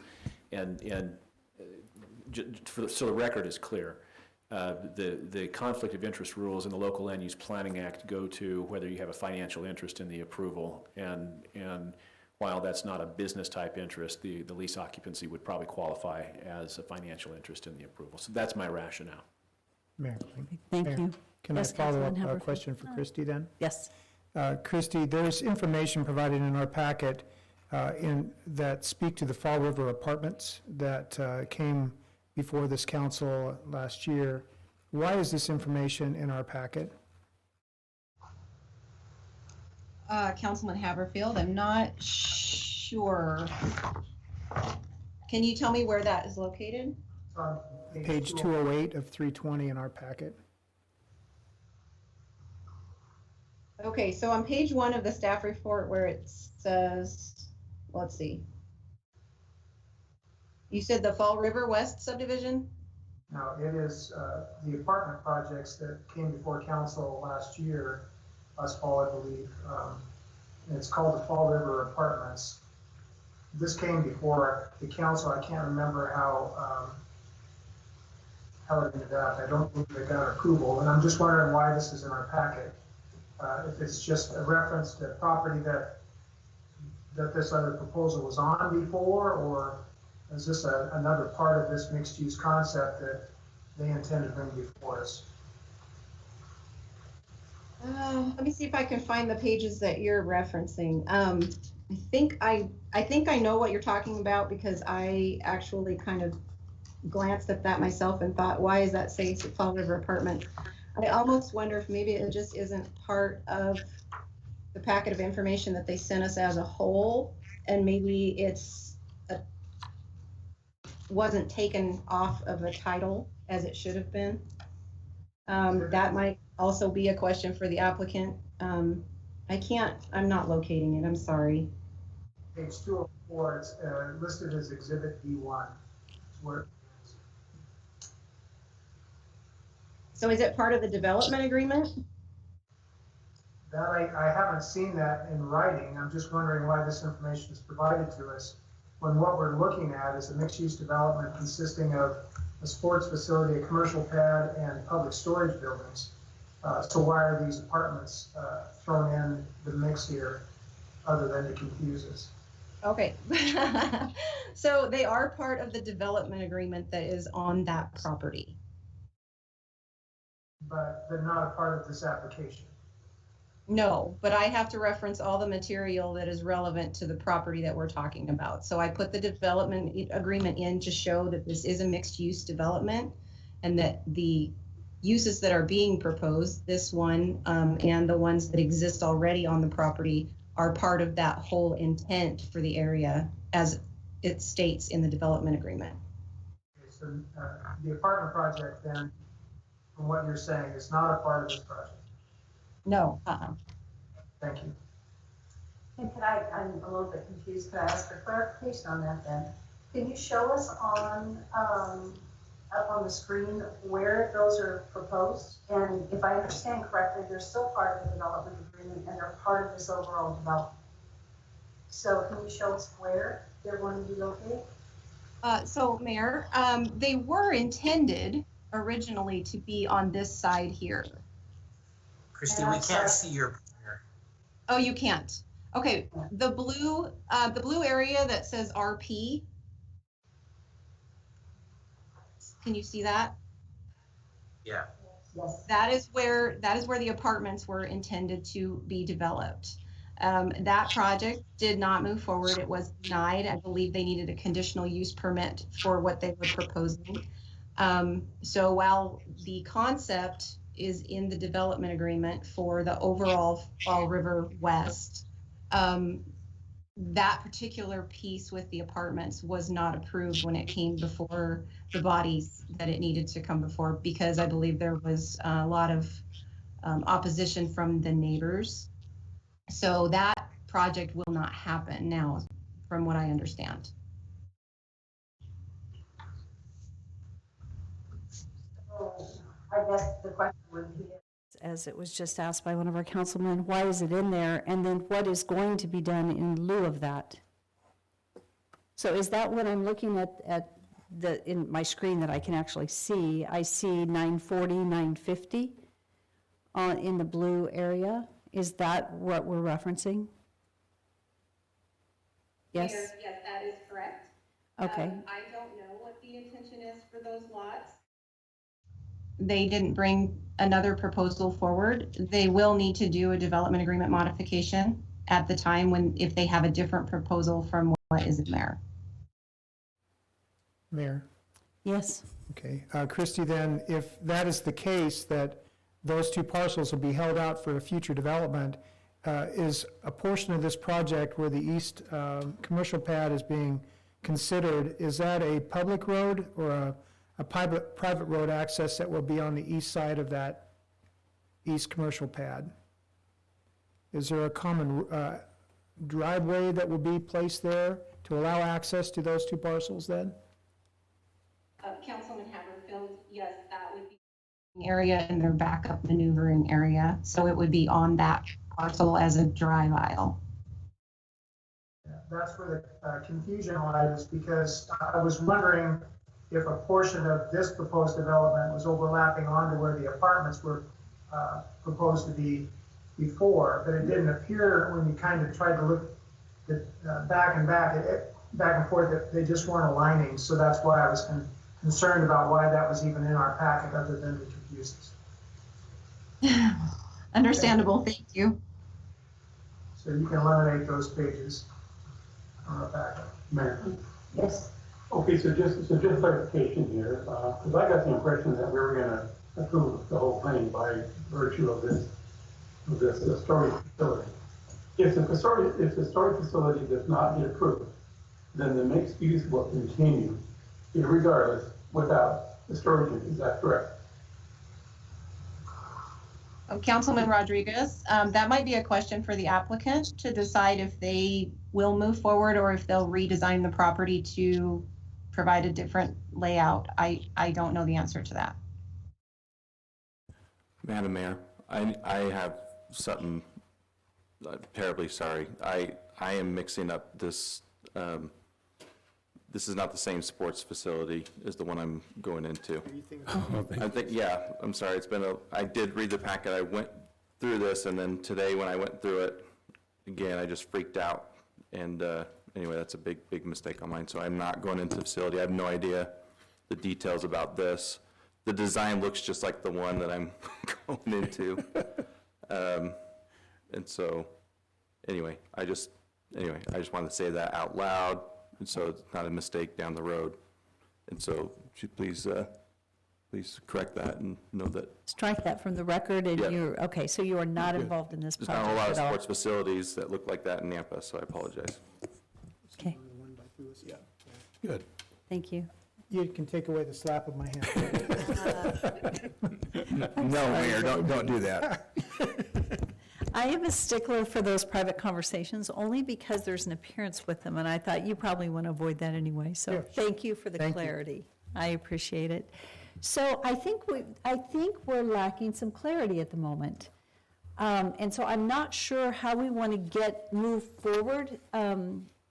Possibly, I don't know, from a process standpoint, we could actually ask the questions of the applicant. So possibly, let's have our applicant come back and ask them, as they've been listening to this discussion, to come back and help us better understand what they're doing. Just for clarification, is there anyone signed up? We have 2 people signed up to testify. Do they need to speak before the applicant comes back? Well, I think if it's okay, is it okay that we have the applicant help us understand what they're doing? Because it might provide clarity to those speaking at the public hearing. That's correct. That's a good idea. Okay, that's the thought. Okay, so could our applicant come back and help us better understand your project? Absolutely. So in regards to the building or the development as a whole, the client is wishing to move forward with all of the buildings at the same time, with the intention that the commercial buildings would provide some sort of buffer between the storage buildings and the existing residential.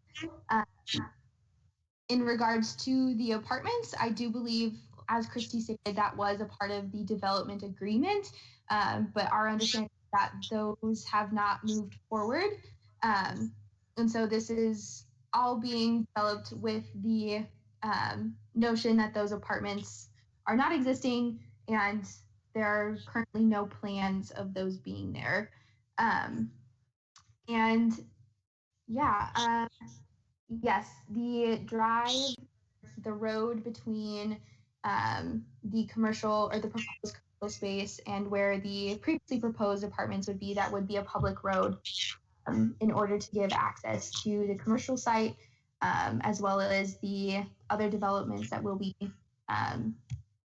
put on those other lots to the east.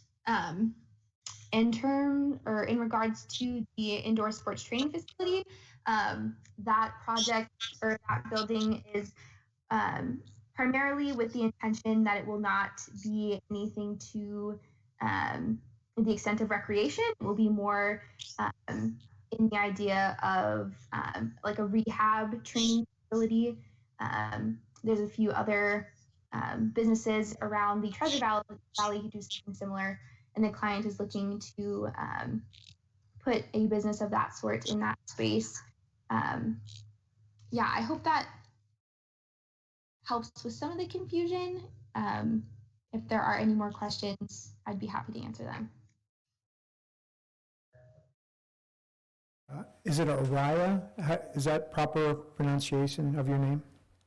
Yes. Okay, thank you. In looking at the development as proposed then, will you have a fire engine access back to Middleton Road? I'm trying to get back to the site plan as far as which building that is. So you'll have a fire engine access, a temporary type, or not a temporary, but a access off of, south of Building A? Is that correct? It would be north of Building A. So it would, how would you, oh, I see. So you have a little stub road that comes out on the east side of Building A? Correct. Okay. And then, as far as uses in the commercial pad, do you have commercial uses already planned for those? Will they be service-oriented, or are you looking at something more retail-oriented there? It would not be retail, it's more, I guess, along the lines of service. It would be more for tradesmen who need extra shop space, really more along the lines of industrial without it being industrial, if that makes sense. So you're talking about overhead doors to allow an office warehouse type setup? Correct. Okay. And then I think I heard you say that the intent is to start construction of the indoor training facility at the same time the storage complex would be going in. Is that correct? Correct. We would be initiating construction with the sports training facility, the storage buildings, as well as the commercial flex building. Will these be separate lot lines as far as between these developments? Yes. Okay, so it'll be developed as 3 parcels? It would be 2. We are planning on putting the commercial flex building and the sports training facility on the same parcel. So will it's access over on the west side of the commercial then? Yes. Okay, thank you. I'm sorry, Mayor. Can you point out where it is that you're speaking right there? Or Rodney, could you be speaking to that? Because I'm a little bit confused about where we're speaking, and then I'd like some clarity on the industrial. You mentioned the overhead doors on the industrial side. Where is that? There's, right there. So that is not commercial use there. It is commercial, but it's intended to be more of an office warehouse type setup with overhead doors. Mayor, that abuts residential. Right. That was my concern. I mean, a service oriented where you have Retail type or retail or even doctor's offices or therapy, that's one thing. Having a light industrial classification of incubator type buildings, they can have that in the storage side, but unless they're planning on opening it from the west side, but it doesn't appear that way. It appears that they're trying to open up that building on the east side, which would clearly be abutting residential. So Mayor, clarification, so we okay the CUP for the storage. These other 2, the sports complex and the light industrial would not be coming before us? No.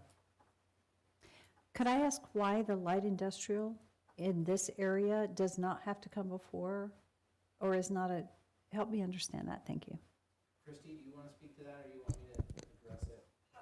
No, I'd be happy to. Mayor, the uses that tend to go in those types of buildings would be like a building contractor with their office, as they take jobs or their bookkeeping and those kinds of things. So there's some more like professional offices with a place for them to store their inventory. So let's say, for instance, an electrician wanted to be in there and they have their office person, their office manager in there taking phone calls, doing their books, that kind of thing. If they wanted to store some cable or something in one of those spaces with the overhead door and go pick it up with their truck and leave again. Those are professional office spaces, those are building contractors, those kinds of things. Those are allowed commercial uses. Those are not industrial uses. And Christy, you may want to just speak to this highlighted blue area is still not directly abutting the existing subdivision, correct? So you have to the east of this an open land that was intended to be for those apartments. Is that correct? That's correct. There's still a whole nother section of property between the subdivision and this tenant building. So Mayor, you can see in the red here where this is being proposed, and to the east of that is this open land that is still yet to be developed. So Mayor, what is the approximate? I know it would have to be 100 feet anywhere. Well, what type of footage are we talking about then? From this light industrial or whatever to the subdivision? Do we have any idea? Christie, he's asking the light blue area, how far away is that from the existing subdivision? Several I do hundred not have access to the map on this computer that I'm presenting from. Okay, So if Daniel could get on the map and measure that parcel for me, I would really appreciate it. I'm opening it up right now. Thank you. So Mayor, Rodney, we're talking about this is all just BC, so there's no new portion of the RP that's trying to be pulled into this? That's correct. Okay.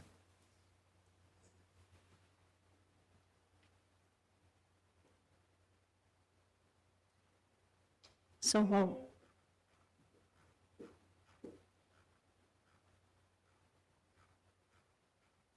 Mayor, Council, the property depth between the property we're talking about here and the subdivision property is 112 feet approximately.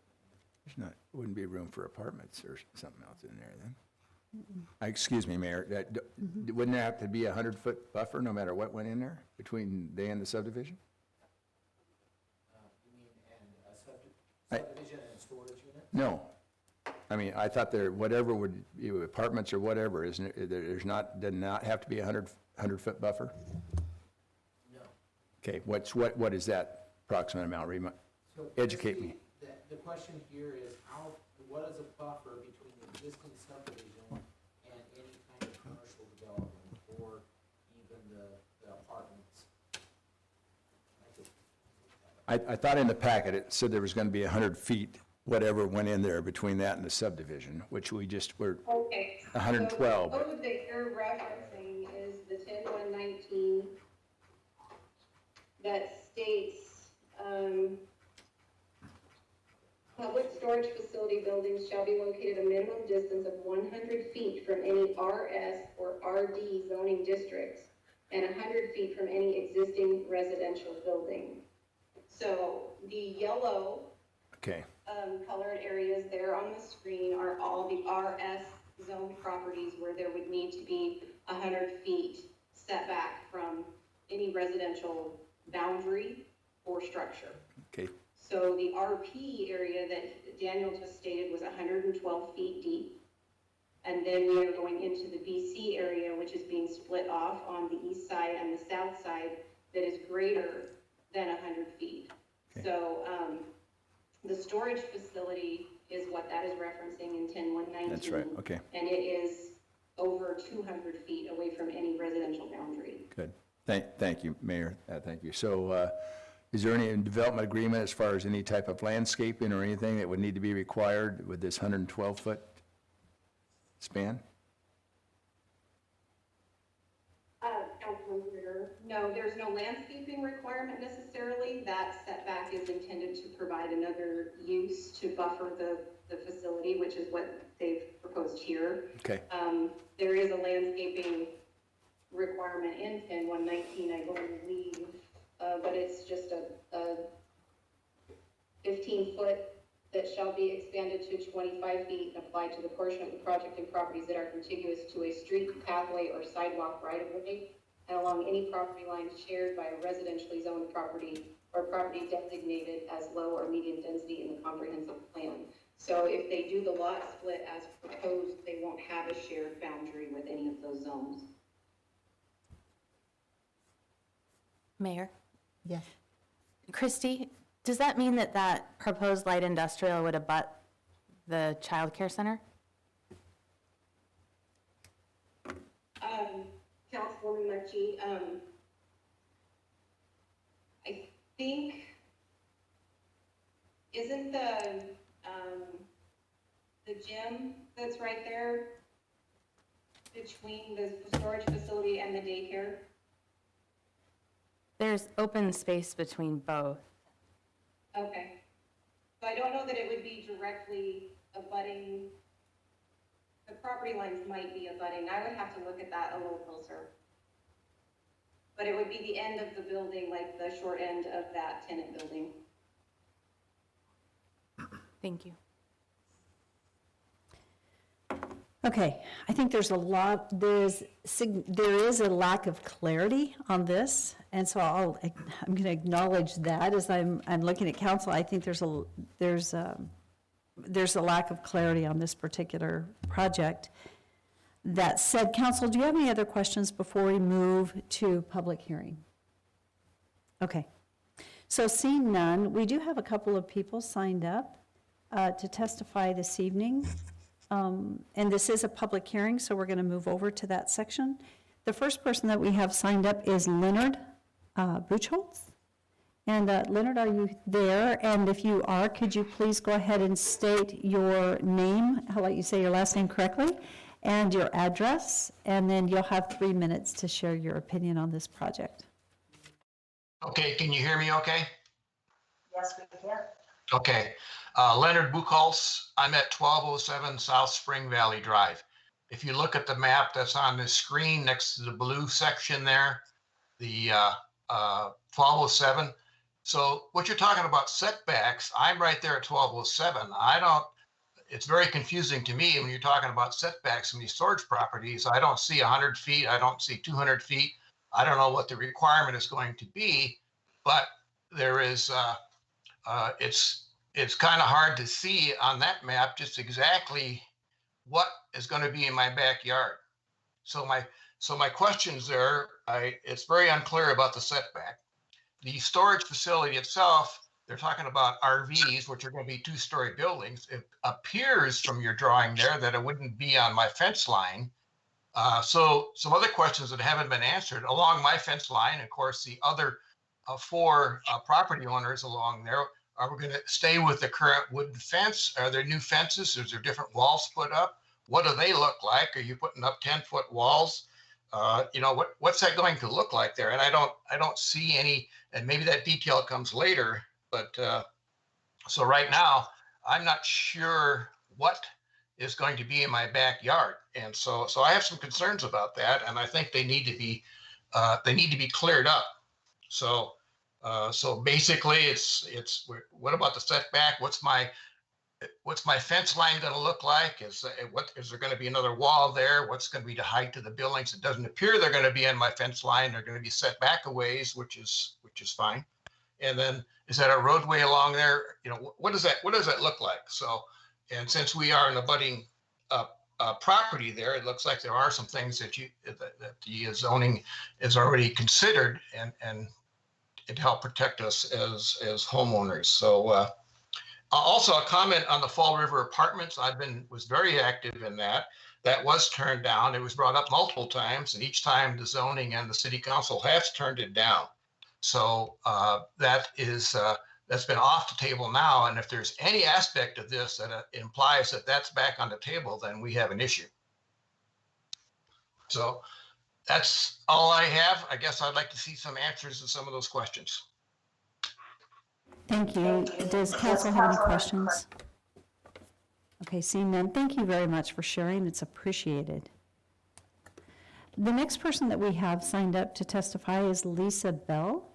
Lisa, are you with us? And if so, I'll let you join us and just go ahead and say your name again and your address, please.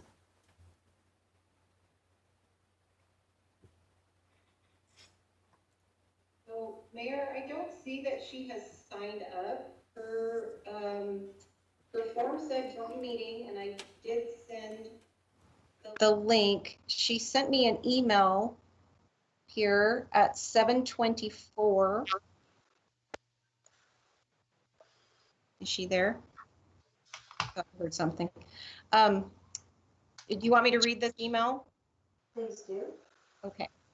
So from Lisa Bell at, I think I have her information here, 1021 South Spring Valley Drive in Nampa.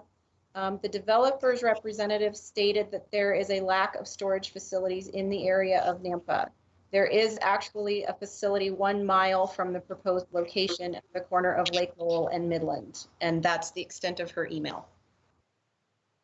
In addition to that email, her note And for public hearings said that she was opposed, that she said, "I'm concerned about the amount of lighting that will shine in our windows, the placement of the units facing our property versus backing up to it, how close and where the driveway will be in reference to our property, will there be traffic all hours of the day and night?" So that is that statement, and I'll just one more time see if Lisa happens to be. Did you look at all the different people? She does not appear to be online. Okay. Okay.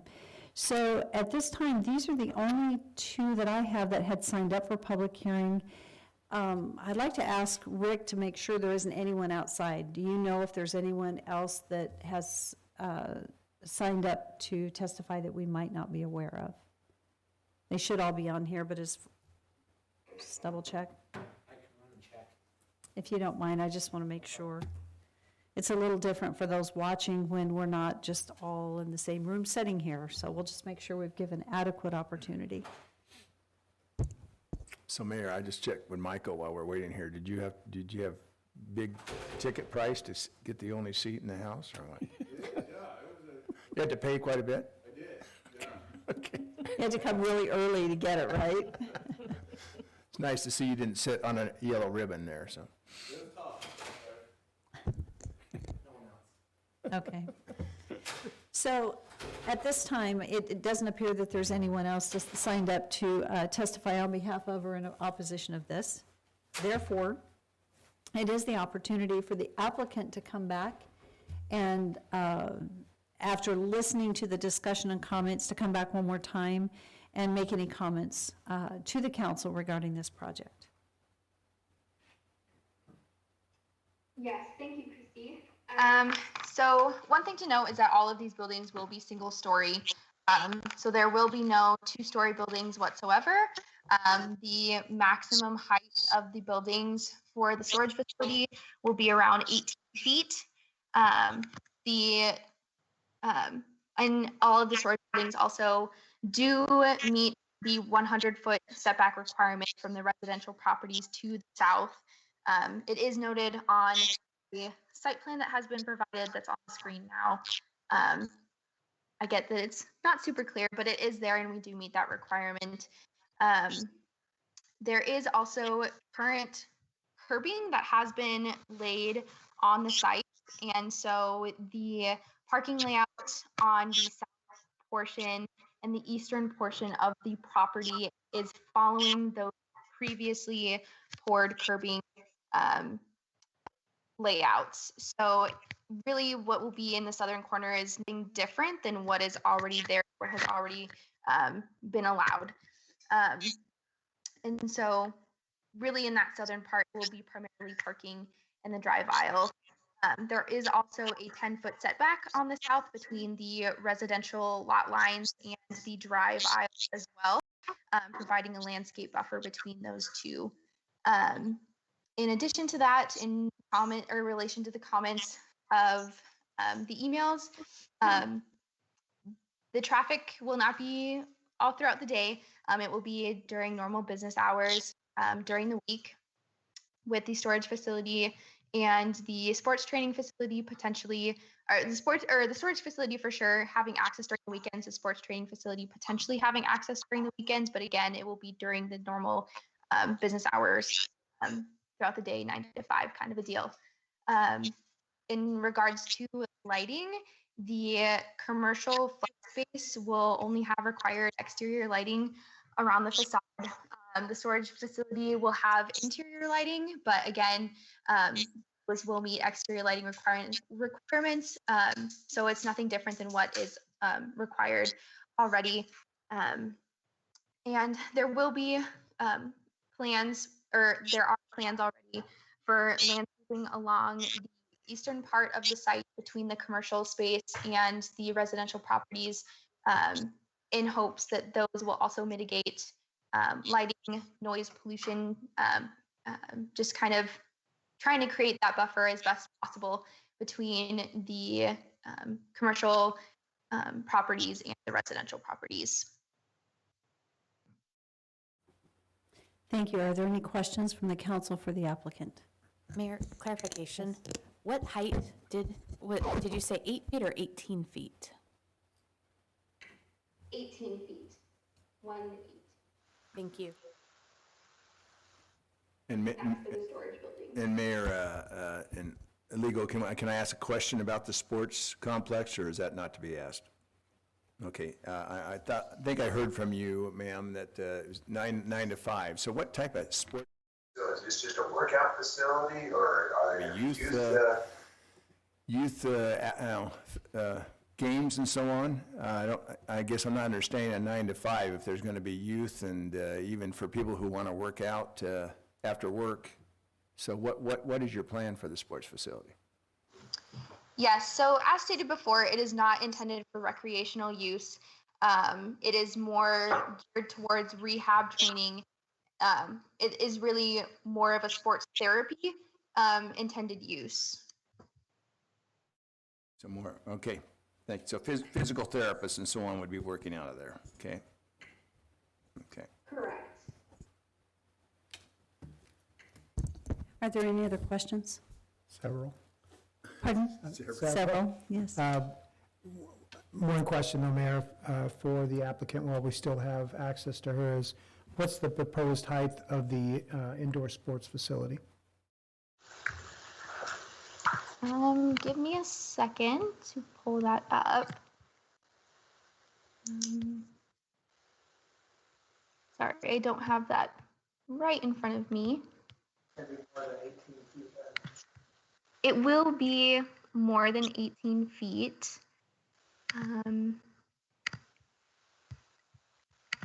do believe it is in the staff report with the elevations that were provided.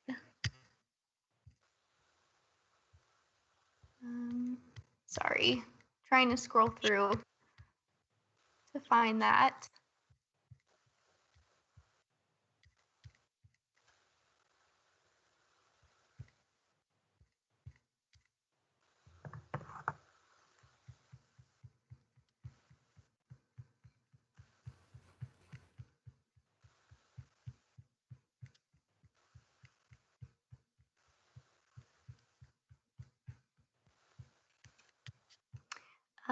The sports trading facility will be around 26 feet in height.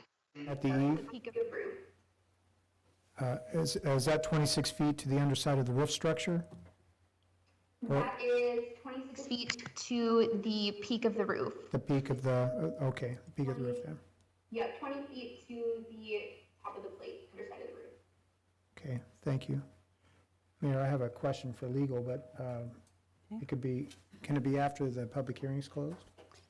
Is it okay for his question to you after public hearing closes? Yes. Okay, I'll wait. So are there any further questions for the applicant at this time? Okay, seeing none, I would stand for a motion to close public hearing.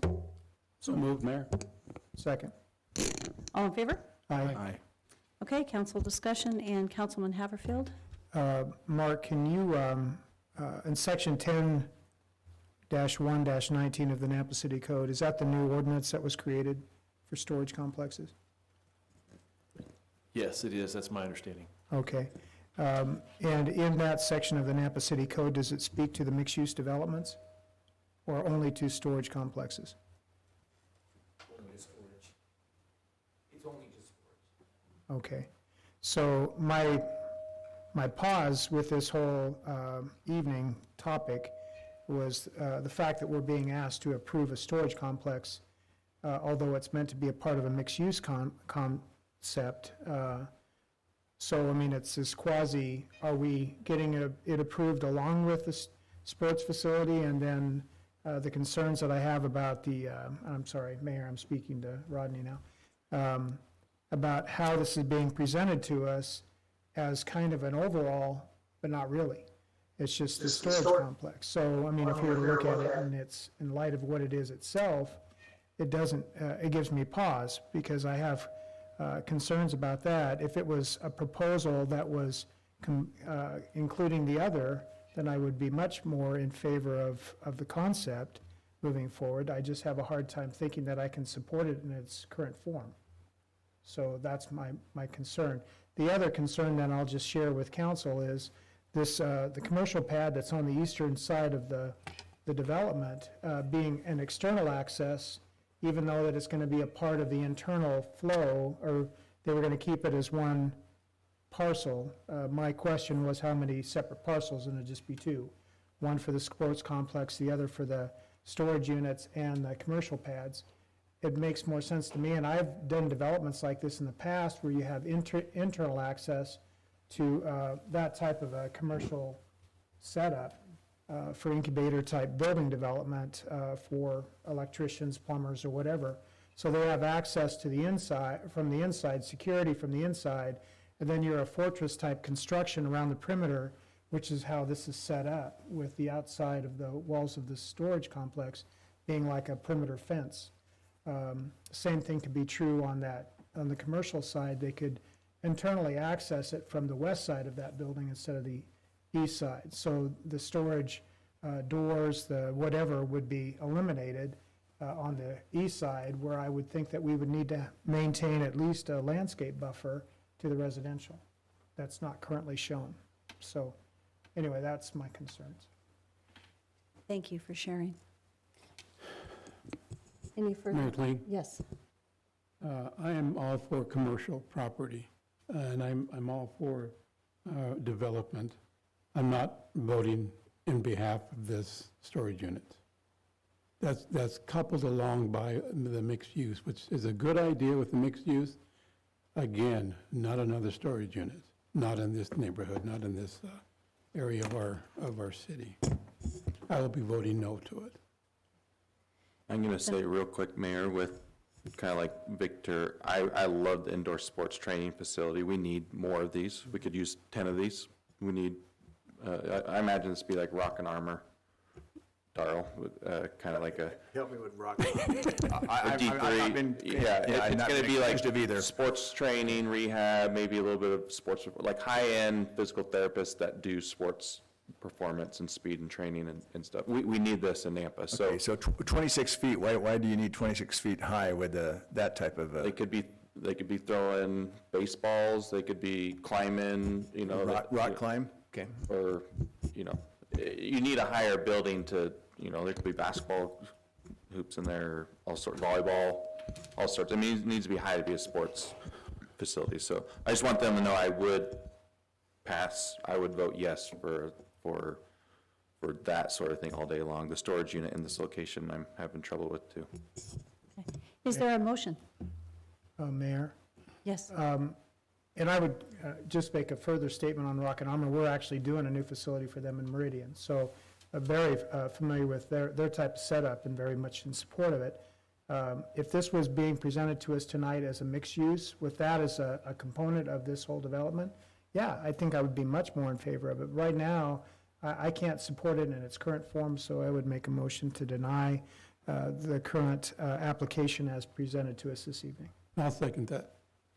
It's been moved and seconded to deny the application as stated. Is there any further discussion? Seeing none, roll call. Bruner, Clarification, denying is a yes vote. Is that my understanding? Yes. Mucci, Yes. Levi, Yes. Bauer, Yes. Rodriguez, Yes. Haverfield. Yes. So for the applicant, what I'm hearing is the council definitely supports development. It's the right kind of development, and there's great opportunity there, and we would encourage you to rework it and come back with a different development that would be conducive to the area, to that area. So thank you for your efforts. So moving on to public hearing number 2, this is 6.2 on the agenda. This is an action item to approve the 2017 to 2020 5-year consolidated plan and 2019 annual action plan amendments as presented, and allow CDBG staff to send the Department of Housing and Urban Development for final approval.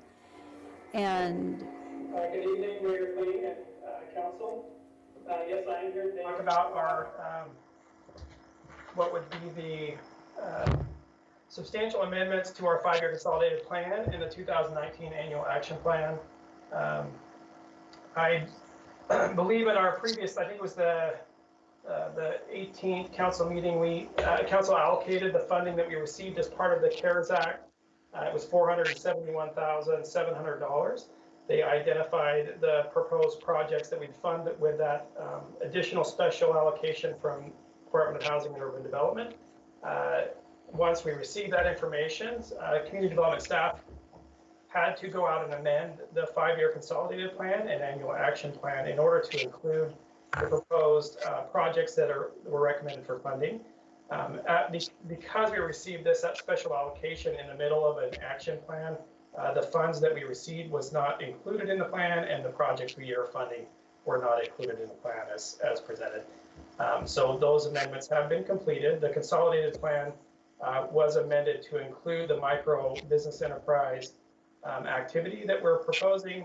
That was not in the 5-year consolidated plan, so we have amended that as well, and further clarified the activities that we'll be doing around youth services. Both plans were also amended to include the specific information as provided under the CARES Act, mostly identifying that we've received the special allocation, and then the statutory waivers that were provided as part of that CARES Act, giving us the ability to exceed the 15% cap on public services, utilize a 5-day public comment period for con plan and action plan, substantial amendments, and allow us to run them concurrently to expedite and allow us to get the funds that we've received to the community as quickly as possible. So we're ending up here, getting closer to the ending stages of this process. We do need to submit these plans to HUD for approval. Once approved, then we will be able to formally accept the funds from them, and they will send us a formal letter telling us we received the funds officially, and then we're free to, at that point, engage with subrecipients to start allocating the money out to them specifically. So at this point, we are asking council to approve those the con plan and the 2019 annual action plan as presented. What you saw in the memo was a summary of those amendments. The full plan was linked in the memo and is available on our website for citizens of Nampa to have reviewed as well. As of this moment and this evening, I have not received any public comment specific to this particular substantial amendment process. And as I conferred with Mark Davis this evening, that no one had signed up to speak. Are there any questions for Matt Jameson at this time?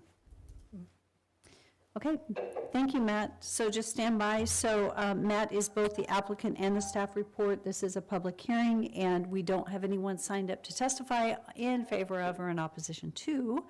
So with that, I guess Matt would stand for any further questions if you have any questions. Seeing none, I would stand for a motion to close public hearing. So moved. Second. All in favor? Aye. And council discussion. Motion? Motion. I'll make a motion to approve the proposed consolidated plan as proposed to us in the staff report. Second. It's been moved and seconded. Is there any further discussion? Hearing none, roll call. Rodriguez? Yes. Bruner? Yes. Levi? Yes. Bauer? Yes. Mucci? Yes. Haverfield? Yes. Thank you, Matt. Okay, we're moving on to action item back to new business, and item 5.2 on the agenda. This is an action item, request approval from the council for the mayor to sign the MOU for Heartland and Kinghorn Estates Regional Pressure Irrigation Pump Station. This has been reviewed and approved by legal, and I'm assuming, I don't see that it's approved in the budget, but I'm going to assume it is. Tom, are you on this evening? Yes, I see you there. Can you? Hi, Mayor. Yes, I am. Hi, can you? That's Daniel. This is a Daniel Badger item. I was going to have him present. So it looks like he's on too. Thank you, Danielle. Can you confirm that this is approved in the 20 budget? So Mayor, this is not approved in the 20 budget. This is a irrigation pump station that is necessary for the 2 subdivisions approved that are shown on the screen today, Kinghorn subdivision and Heartland subdivision. The agreement is for reimbursement in a future fiscal year. Currently, we have budgeted for this in the 21 fiscal year. And so our proposal is that we use irrigation funds to fund the construction of this, or the repayment to the developer for the construction of this within our FY21 budget. So will this come through as a budget amendment then? No, we will not expend any funds until the FY21 budget is approved and in force in October of next year. Okay, thank you for that clarity. Council, do you have any questions, or would you like further? Mayor, if you would, Daniel, you just confused me. Would you say that where I can understand it? Sounds like is the company going to do this work and then we're going to reimburse them for pay them? Is that what you're talking about? Correct. The city, in our changes to our irrigation rate structure a number of years ago, the city is responsible to fund the improvement of the supply for the irrigation system. So the developers will fund the initial construction and we will reimburse them out of the FY21 budget if approved. Okay, so why is it changed from 341,000? And on the bottom it says 474. Why is that change? Here's a breakdown. Oh, I see. Because the immersion amount is 480. Are those administrative costs? There are different pump station costs associated with it. The low bid amount is $341,000 for Erminger construction. That's for the pump station portion itself. There are some other construction portions beyond Erminger's that brings that total up to the $474,000. Okay, I got it now. I just pulled it up. Thank you, Dan. So I just have a question about timing. It's an interesting thing to sign an MOU because then the council is obligated financially in the budget process to approve the budget that has not come before you yet. So that's just one of those that you'd rather it not be that way. However, so actually I'm looking at Doug Racine over here. Doug, would you like to speak to that? I don't have a microphone, but I can come up.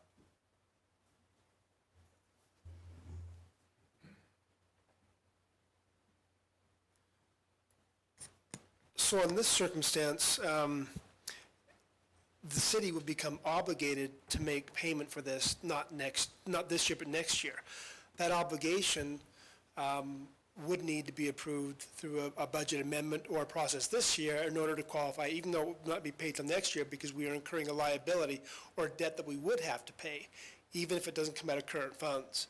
So that would have to be rolling into some sort of approval process to allow us to approve that expenditure because we would be obligated to pay that next year with no intent, and we haven't even passed the 2021 budget yet, so and we can't spend 2021 monies before 2021 get here, and obligating us. I probably have to also check with legal to see if there's anything else we could do around the context. When we've had to spend money or had potential obligations prior to the opening of a new fiscal year, we've come up with some sort of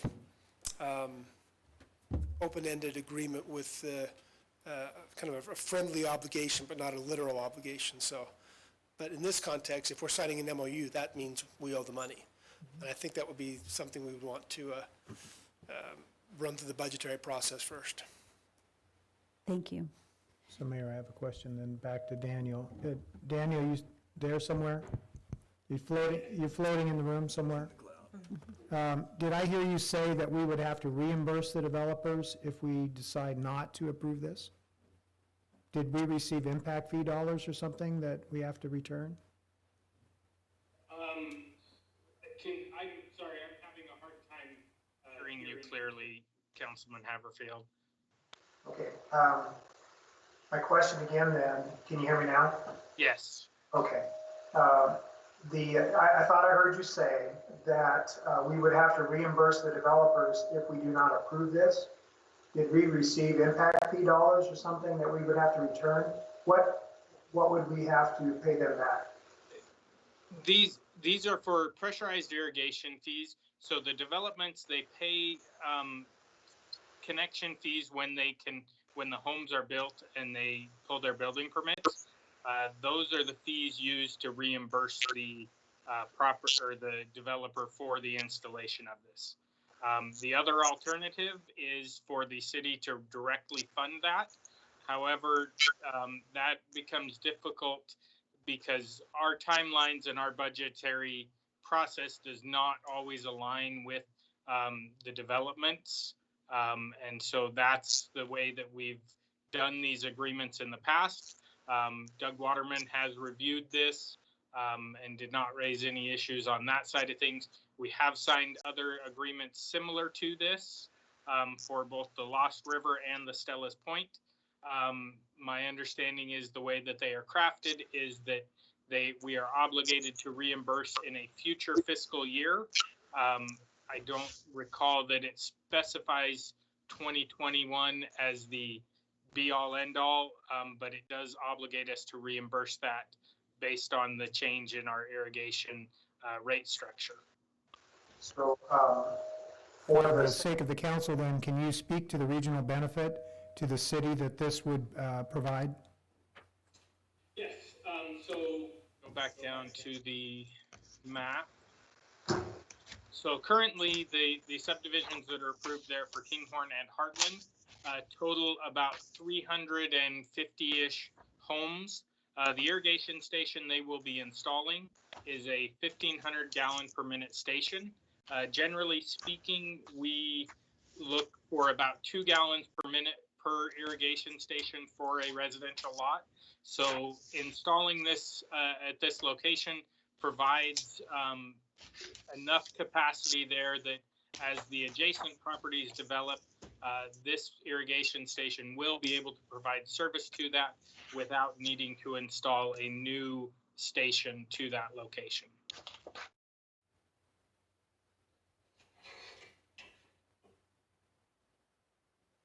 Thank you. I have a quick question, and that is, in that they're doing the work and we're doing the reimbursement, what is the bidding requirement for them? Or is there any? How do we confirm that we've got the best pricing since we have to do the reimbursement? Mayor, Council, we have received, we required them to get 3 bids. They have met that requirement and provided those documents to us for review. In addition, those bids were used to set the maximum reimbursable amount. In addition, we will review all invoices they provide, verify the work is completed per city standards prior to accepting operation of the station.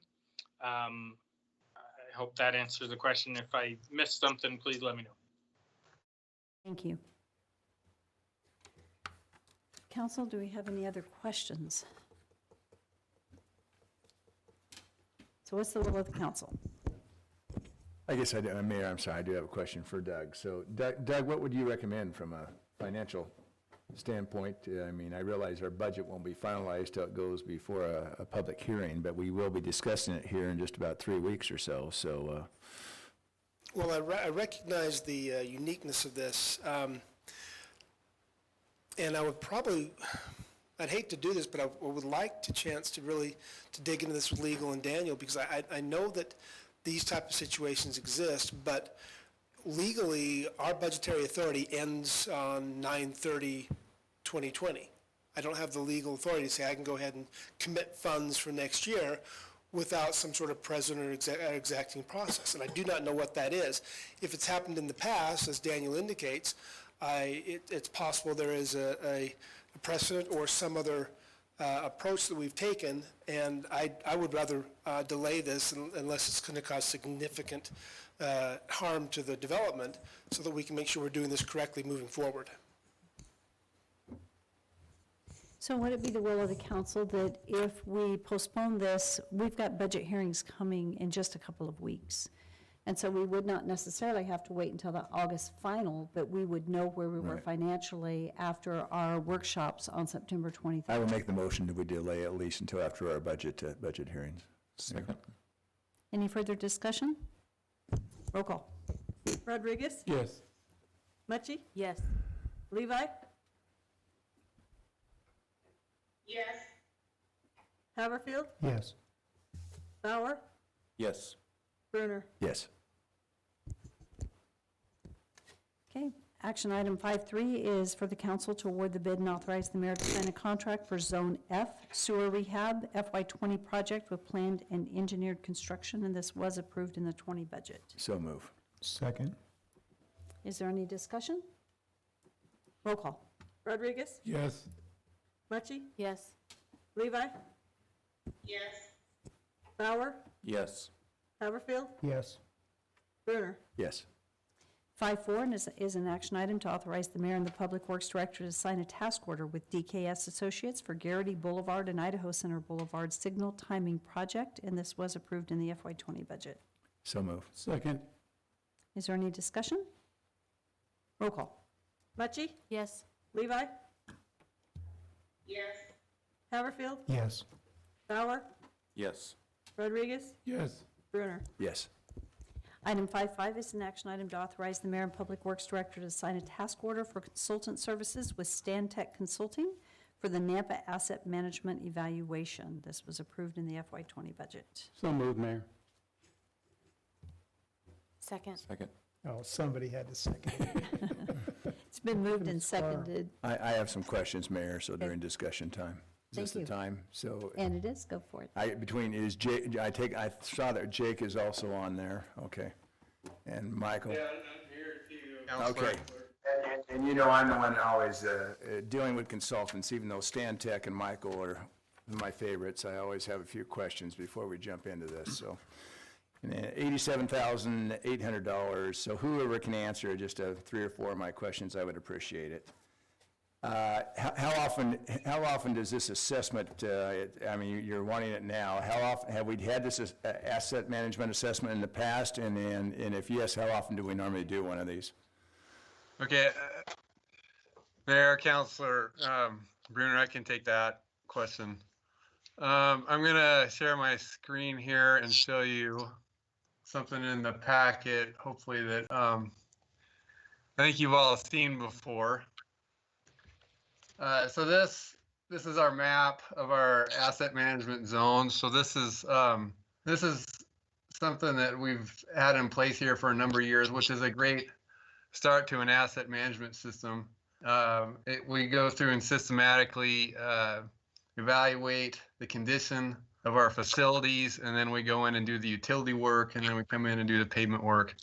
But this, we're building on this map, and the reason that this is important is that we need a level of service evaluation, which was a step above this map, in order to do our utility impact fee. So this last item that you were just talking about with Daniel at for the regional pump station directly ties to this. So that type of project with the regional pump station is a perfect project for a utility impact fee. And per the Idaho code, we can do utility impact fees, but we have to have a baseline level of service defines what we have today, because we can't use impact fees to increase the level of service. So that was a very long answer to your question of that we just need this particular study once, and it's just a puzzle piece to the bigger picture of doing a utility impact fee. All right, so it's said in the packet that there's a best practice model with guidance documents. So this is maybe this is a Michael question. So there is a model guidance already in place? A packet, best practice model is what I saw in the packet. I guess, is there something already where there's been something like this done for another municipality, or what the case is, so there's best practices to formulate this? You're asking me, I certainly can. So The asset management program that we will be comparing against is the ISO 55000. It's an international asset management code that's got a very rigid process, somewhat rigid, but the team that we've got has done this same program in a number of areas. So what we're going to compare is the best practices of NAMPA's asset management to the best practices that are out there. Okay, so that's already in place, so the time has been put into that best practice manual, right? Correct. So currently what I read is you're gonna have up to 17 and a half workshop hours. Correct. Okay, do you have any idea, an estimate of how much other time you're gonna put into this $87,000, 800 project? Besides the 17 and, up to the 17 and a half hours? Yeah. Dealing with the Public Works folks and, Yeah, you know. we have 17 meetings, I think it is. Yeah, It's not 17, it's, 17.7, I added the hours of the 4 phases, it's 17.5 hours, which, if it was just that, that's $6,000 and $441 per hour. No, yeah, it's not that much. But the number of meetings is, there's 13 workshops with staff. Each workshop, so it's about 17 hours, you're right, a couple hours per each. So I guess my question, Mike, I'm putting you on the What's your spot. question? It's Yeah. not- it is how much How more? many hours? If it's already in place, is the best practice manuals in place, where are the other hours coming from Stantec? Or are there any other hours? Oh, yes, they're substantial, right? So we're That- going that's to what my interview question staff, is. so Yeah. counselor. No, you can just call me whatever. So the plan, the scope is that we will interview staff in these workshops, right? Right. And then have an opportunity to take what we hear from what NAMPA's doing and compare that. That's where the comparison comes in, right? We then take that back and compare against what everybody else is doing, and then write a report and provide, here's where you stand relative to the rest of the world. Right, and have you done this before with another municipality? The team that I have has, yes. Okay, and then do you have any, just another, back to the original question, do you have approximate, as far as to get that written up for just Nampa and where it applies to Nampa, how much more time is going to, how many hours is going to take to do that, to be able to, ready to present to Tom and his team? You know what I'm getting at, Michael. I'm concerned about this hourly rate of over $6,000, what else that includes. Yes. Yeah, if you have a lot more hours, I know that rate drops, I understand that. So, but if it's already written up, that's what I'm not understanding, where all the extra hours are going. Certainly. So maybe the question is, what's the hourly rate of the individual, right? Because we're going to share this is a time and materials not to exceed contract. We'll share every hour in the hourly rate. Right. The individuals that we have are in the neighborhood of $300 an hour. Right. And so I don't have the total. No, and I don't need the inventory. I'm just asking you what you think the approximate number of hours are going to be for your Stantec team to consult and deal with the Public Works Department. I have the 17 and a half. I'm not seeing the other hours. 154 hours. 154, okay. Mayor, Councilman Haverfield and Councilman Rodriguez. you can stay up there if you want. I'd just like to see you sweat. It's been a while. Done it plenty. No, That's $570 an hour, then it drops quite a bit. Well, and I was going to point out with you standing there that it is a time and materials not to exceed numbers, so there's full transparency in the processes that going forward. So I would imagine when the contract's written, you'll have all those rates for those individuals listed out, and then there'll be an accounting that'll need to take place. So, Yeah, I mean, I don't question their ability or the need for this to happen. I'm questioning the price and how many hours. I'd like to know what. I appreciate it, because we need to keep them squirming so that they work hard. And Michael, you're not the only one that's being asked to really negotiate. We've recently renegotiated several, so. So, Mayor and Council, can I add one thing? Sorry about there, it's always a little difficult to do this remotely, but you're hitting a point that's very key. This is we've estimated the number of hours to do this. We don't know exactly. It's a not to exceed number. And so that, what we do, during the monthly billings, we go through each of the invoices and look at the hourly rates, and look how much time they spent on each individual task. And then each month we say, oh yes, that looks correct and that looks reasonable, and we check it off. A lot of times by the time we get to the end of these things, we haven't spent the not to exceed amount, and we're down below it. So we have that monthly QC every month on all of our projects, this one included, but every one of them is exactly the same. I just want, I will be voting yes on this. I just want to make sure we're consistent with all consultants, even those we like, so. Councilman Rodriguez. You can sit down. Thanks. Tom, the timing is not good on this proposal right now because of what we're looking at as far as the budget for next year. But don't you do these asset management evaluations every day with your crew? Why are we got to pay Stantec $87,000 to do what you're already doing? Mayor, Councilor, so this is something I'd like. I have some consultant help with, and there's a very specific reason for this. And this is on the level of service study. I'd like to bring in a team that's got some national workers that have done this before, because I want to make sure that our level of service is defendable, because this is a key piece to our utility impact fee, which I don't want to have legal challenges and not have it done correctly. So that is one of the reasons this particular study, we'd like to have that support and make sure we check all the boxes. Since I may have mentioned this before, but us and Boise are the first ones in the state to look at a utility impact fee. So we want to make sure we do this correctly. So that's the reason why. Okay, so what would be the benefit to the city of Nampa, or not to the city of Nampa, how about to our taxpayers if they pay this much amount of money for a survey or asset management program? How is it going to affect them? Will it be a better service? Would it be reduced costs, or what? That's a very good question. So in the formula on funding our enterprise funds and utilities, there's three basic inputs today. There's customer rates, there's hookup fees, and then which is paid at the time of the building, and then there is developer installed collection lines. So then those are really the only three that we have. The hookup fee is very specific per a court case in Hayden on how it's calculated. And so we'd be adding in a fourth source of income, with a utility impact fee. So that means one of those three sources that I just mentioned would go down, because the cost of the business is the same.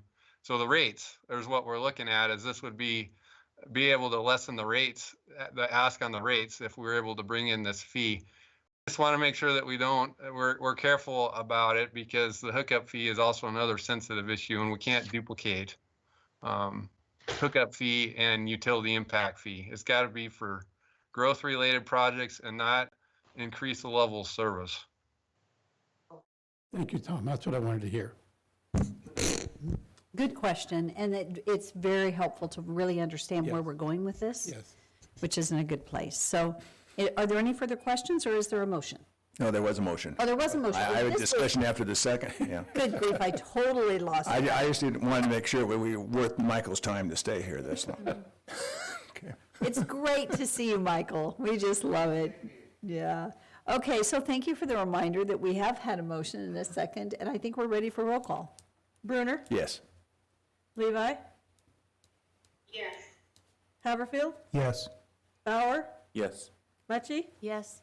Rodriguez? Yes. Thank you. And as an FYI, in our directors meeting this morning, we talked about not having our directors on site because we had a directors meeting in here and it took half of the available seats.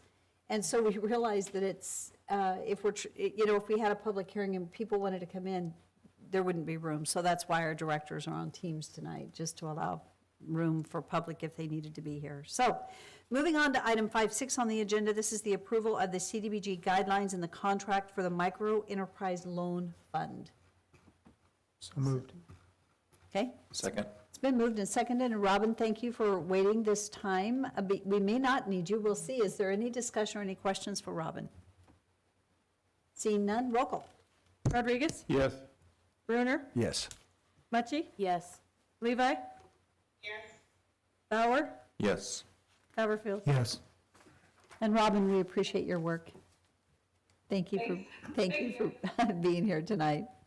Okay, item 5.7 is an action item to approve the allocation of $50,000 to the Housing Affordability Project for the 2019 program year as recommended, and authorize CDBG staff to open a 30-day public comment period as the proposed allocation. So moved. Second. It's been moved and seconded. Are there any questions or discussion? Hearing none, roll call. Brunner, Yes. Levi, Haverfield, Yes. Bauer, Yes. Machi, Yes. Rodriguez. Yes. That concludes our new business items, and we have concluded our public hearings, and we'll move on to unfinished business. The first item is 7.1 on the agenda. This is an action item to authorize the Mayor and Public Works Director to sign a task order with CTA Architects Engineers, DBA Cushing Terrell, for the Nampa Wastewater Treatment Plant Phase 2 Upgrades Project E, Administration and Laboratory Building Renovation Services during construction. This was approved in the FY20 budget with remaining budget request in FY 2021.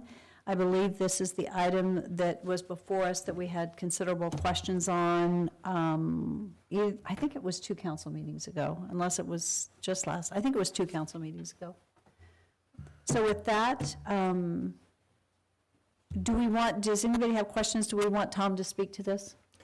I would, Mayor, I'd like him to, at least to reiterate the discussions that they had to lower the fee amount and how much that fee amount was lowered.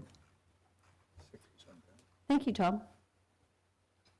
Mayor, so I'm going to have Nate get online and talk some more about this. I'll help answer any follow-up questions. I do appreciate working with Councilor Haverfield on this, and he's bringing in his knowledge of architecture and buildings to the template here and helping Nate out with this. And so Nate's talked to the 2 consultants and has come up with a revised cost. Well, I'll let him explain.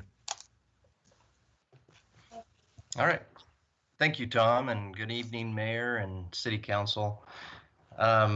So this item was before you back on May 7th when you awarded the construction contract for the Phase 2 Group E Lab Admin Renovation Project to Petra, Inc. To complete the services to build this building, tonight you're considering the construction administration services for Cushing Terrell. They're the architect that did the design. They have the knowledge and will be the architect of record through construction. We were able to go back, talk to Petra about the construction schedule, and we believe there's 2 months of reduced time. Originally, when Cushing Terrell had scoped the work, we were looking at 12 months of time. We were also able to look within the city in Public Works Department, and we have engineering training that we're going to move some projects around and allocate the engineers' time to help with this project. We took those 2 new elements and went back and worked with Cushing Terrell as well as Brown and Caldwell that is providing the majority of the construction administration. And we were able to come up with just about a little more than $90,000 in savings. So we have one item before you tonight, but it's really a two-part piece. Brown and Caldwell, we have a contract amendment that is for $24,841 deduction. So it's under $25,000. It's actually $50,000 under the limit for Public Works to sign because it's a negative. So we'll execute that in-house. under Tom's authority. And then we have the Cushing-Terrell contract for $69,069. That's a reduction in $67,295. So they cut their scope in almost half with the 2 month of scope reduction and Public Works engineer services that will be supporting this team. So tonight we're asking for City Council to authorize the mayor and Public Works Director to sign a task order with CTA Architects doing business as Cushing-Terrell for the Nampa Wastewater Plant Phase 2 upgrades, Project Group E, administration laboratory building renovation for services during construction in the amount of $69,069.00. Any questions, please? Council, do you have any questions, follow-up questions? Mayor, I'll just make a point that I appreciated the effort. I was hoping that that this would result in something favorable, which it did. I think the original motion that was made, had we had a little bit more of a forethought as far as going forward, I think maybe we would have paused it a little bit to make sure that we understood what we were approving. But I'll make the motion now to authorize this request as presented to us tonight. I'll second that, Mayor. Is there any discussion? Mayor? Yes. I'd just like to also say, well done on realizing the cost savings, and well done to Councilman Haverfield for calling that out, and I thank you as well, Mayor. So thanks to your team, Tom. I appreciate that comment, and I wanted to say the same thing. I appreciate the staff being willing to go back and renegotiate. I really appreciate, Randy, your lending your expertise and asking the questions, and also meeting with staff on this. I love that when we can sit down and have a discussion about it. It was excellent, and thank you for that. No, I appreciated the opportunity, and I think maybe going forward, when we get into Project Group F, maybe we could deliberate a little bit more before we just sign agreements too. So, thank you, guys. Thank you. That said, okay, roll call. Brunner, Yes. Mucci, Yes. Levi, Yes. Bauer, Yes. Rodriguez, Yes. Haverfield. Yes. Plus Mayor and Councilman Haverfield, that helps me too, because it helps pay for Stantec. So Oh, savings. I thought I was going to go someplace else, but since he's here. Okay, so item 7.2 in unfinished business is the first reading of ordinance for annexation and zoning to RS 18, single-family residential, 18,000 square feet at the southwest corner of the intersection of West Dooley Lane and South Stanford Street. This is adjacent and north of 3125 South Stanford, if I can talk, Street, for a single-family residential lots for Blake Wolf with Wolf Building Company. And this is requested to pass under suspension of rules. So move under suspension of rules as stated. And she's going to have to read it real quick. Oh, I'm If sorry. You're there. Well, I'm a little too there, I guess, on that one. Go ahead. An ordinance determining that certain lands located at the southwest corner of West Dooley Lane and South Stanford Street, adjacent to and north of 3125 South Stanford Street, comprising approximately 1.08 acres, more or less, lay contiguous to the city limits of the city of Nampa, county of Canyon, state of Idaho, and that said land should be annexed into the city of Nampa, Idaho, as part of the RS 18 zone, declaring said lands by proper legal description as described below, be part of the city of Nampa, Canyon County, Idaho, and directing the city engineer and planning and zoning director to add said property to the official maps of the city of Nampa, Idaho, repealing all ordinances, resolutions, orders, and parts thereof in conflict herewith, providing an effective date, and directing the clerk of the city of Nampa to file a certified copy of the ordinance and the map of the area to be annexed with Canyon County, state of Idaho, and the Idaho State Tax Commission pursuant to Idaho Code Section 63215. And it has been moved And I'll sustain my motion as stated with, yes. under suspension Under of rules. suspension of rules, yes. Is there a second? I'll second that. I have a question, though. I want to know who the faster reader is, you or Rick Hogeball? Rick. You both, We'll have to do a contest someday. Rick adds extra words, though. yeah. He just repeats them. We're both speed readers. I can't believe that. No idea, but it's a good one. Sure glad we're back so we can have fun again. There you go. Okay. Okay, roll call. Mucci? Yes. Levi? Yes. Haverfield? Yes. Bauer? Yes. Rodriguez? Yes. Brunner? Yes. Item 7.3 is the first reading of an ordinance for modification of annexation and zoning development agreement between Hunters Point Golf Community and the city of Nampa. And in that, Debbie is going to read all of this. I'm not going to read everything that's on here because she's going to. An ordinance enacted by the Nampa City Council to further modify the annexation and zoning development agreement with respect to a 4.18 acre portion of that certain real property commonly known as the Hunters Point Development in Nampa, Canyon County, Idaho, comprising approximately 312 acres more or less, is subject to the entirety of which is described in ordinance number 3488, approved on September 7th, 2005, and recorded on September 29th, 2005, as instrument number 2005-62263, records of Canyon County, Idaho, as amended by the amendment of a development agreement approved on April 6th, 2006, and recorded on May 19th, 2006, as instrument number 200638-438, records of Canyon County, Idaho, so as to replace the use of an approximately 4.18 acre portion of the property, which portions of the previously designated for apartments to be now used for single-family residence,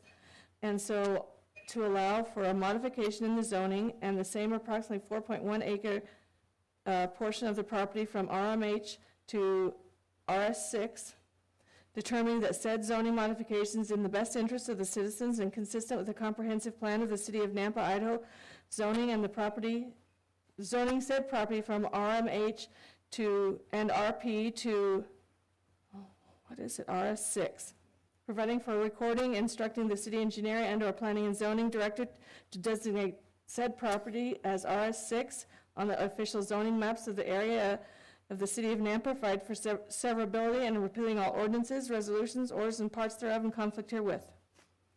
And it is requested to pass under suspension of rules. Good job, Debbie. So moved. Is there a second? A second.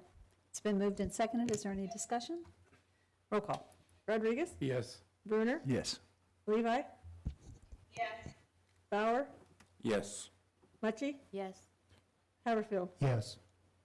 Item 7.4 is our last action item this evening, I believe, and it's the first reading of ordinance correcting ordinance 4349, and this one's also requested to pass under suspension of rules. An ordinance of the city of Nampa, Canyon County, Idaho, vacating that certain right-of-way located in an enclaved area outside the city limits on the west side of South Power Line Road, on the south side of 1815 and 1807 South Power Line Road near Nampa, Canyon County, Idaho, directing the city engineer to alter the use and area map accordingly, providing for an effective date, providing for severability, and repealing all ordinances, resolutions, orders, and parts thereof in conflict herewith. Mayor Kling, I'll make a motion to pass the corrected ordinance as read under suspension of rules. Second. Is there any discussion? Roll call. Rodriguez? Yes. Brunner? Yes. Mucci? Yes. Levi? Yes. Bauer? Yes. Haverfield? Yes. Okay, the next item on the agenda items are Section 8. These are pending ordinances that are included just for notification that they're lacking supporting documentation and will be coming up next. I would stand for a motion to adjourn into executive session, and this is pursuant to Idaho Code 742061 to consider hiring a public officer, employee, staff member, or individual agent wherein the respective qualities of the individuals are to be evaluated in order to fill a particular vacancy or need. So moved. Second. Roll call. Rodriguez? Yes. Brunner? Yes. Levi? Yes. Bauer? Yes. Mucci? Yes. Haverfield? Yes. So for those that are watching online, this will conclude our normal meeting, and we will go ahead and sign off. Teams, thank you for joining us this evening. And Mark, you can go ahead and end our meeting. So thank you all. So for council.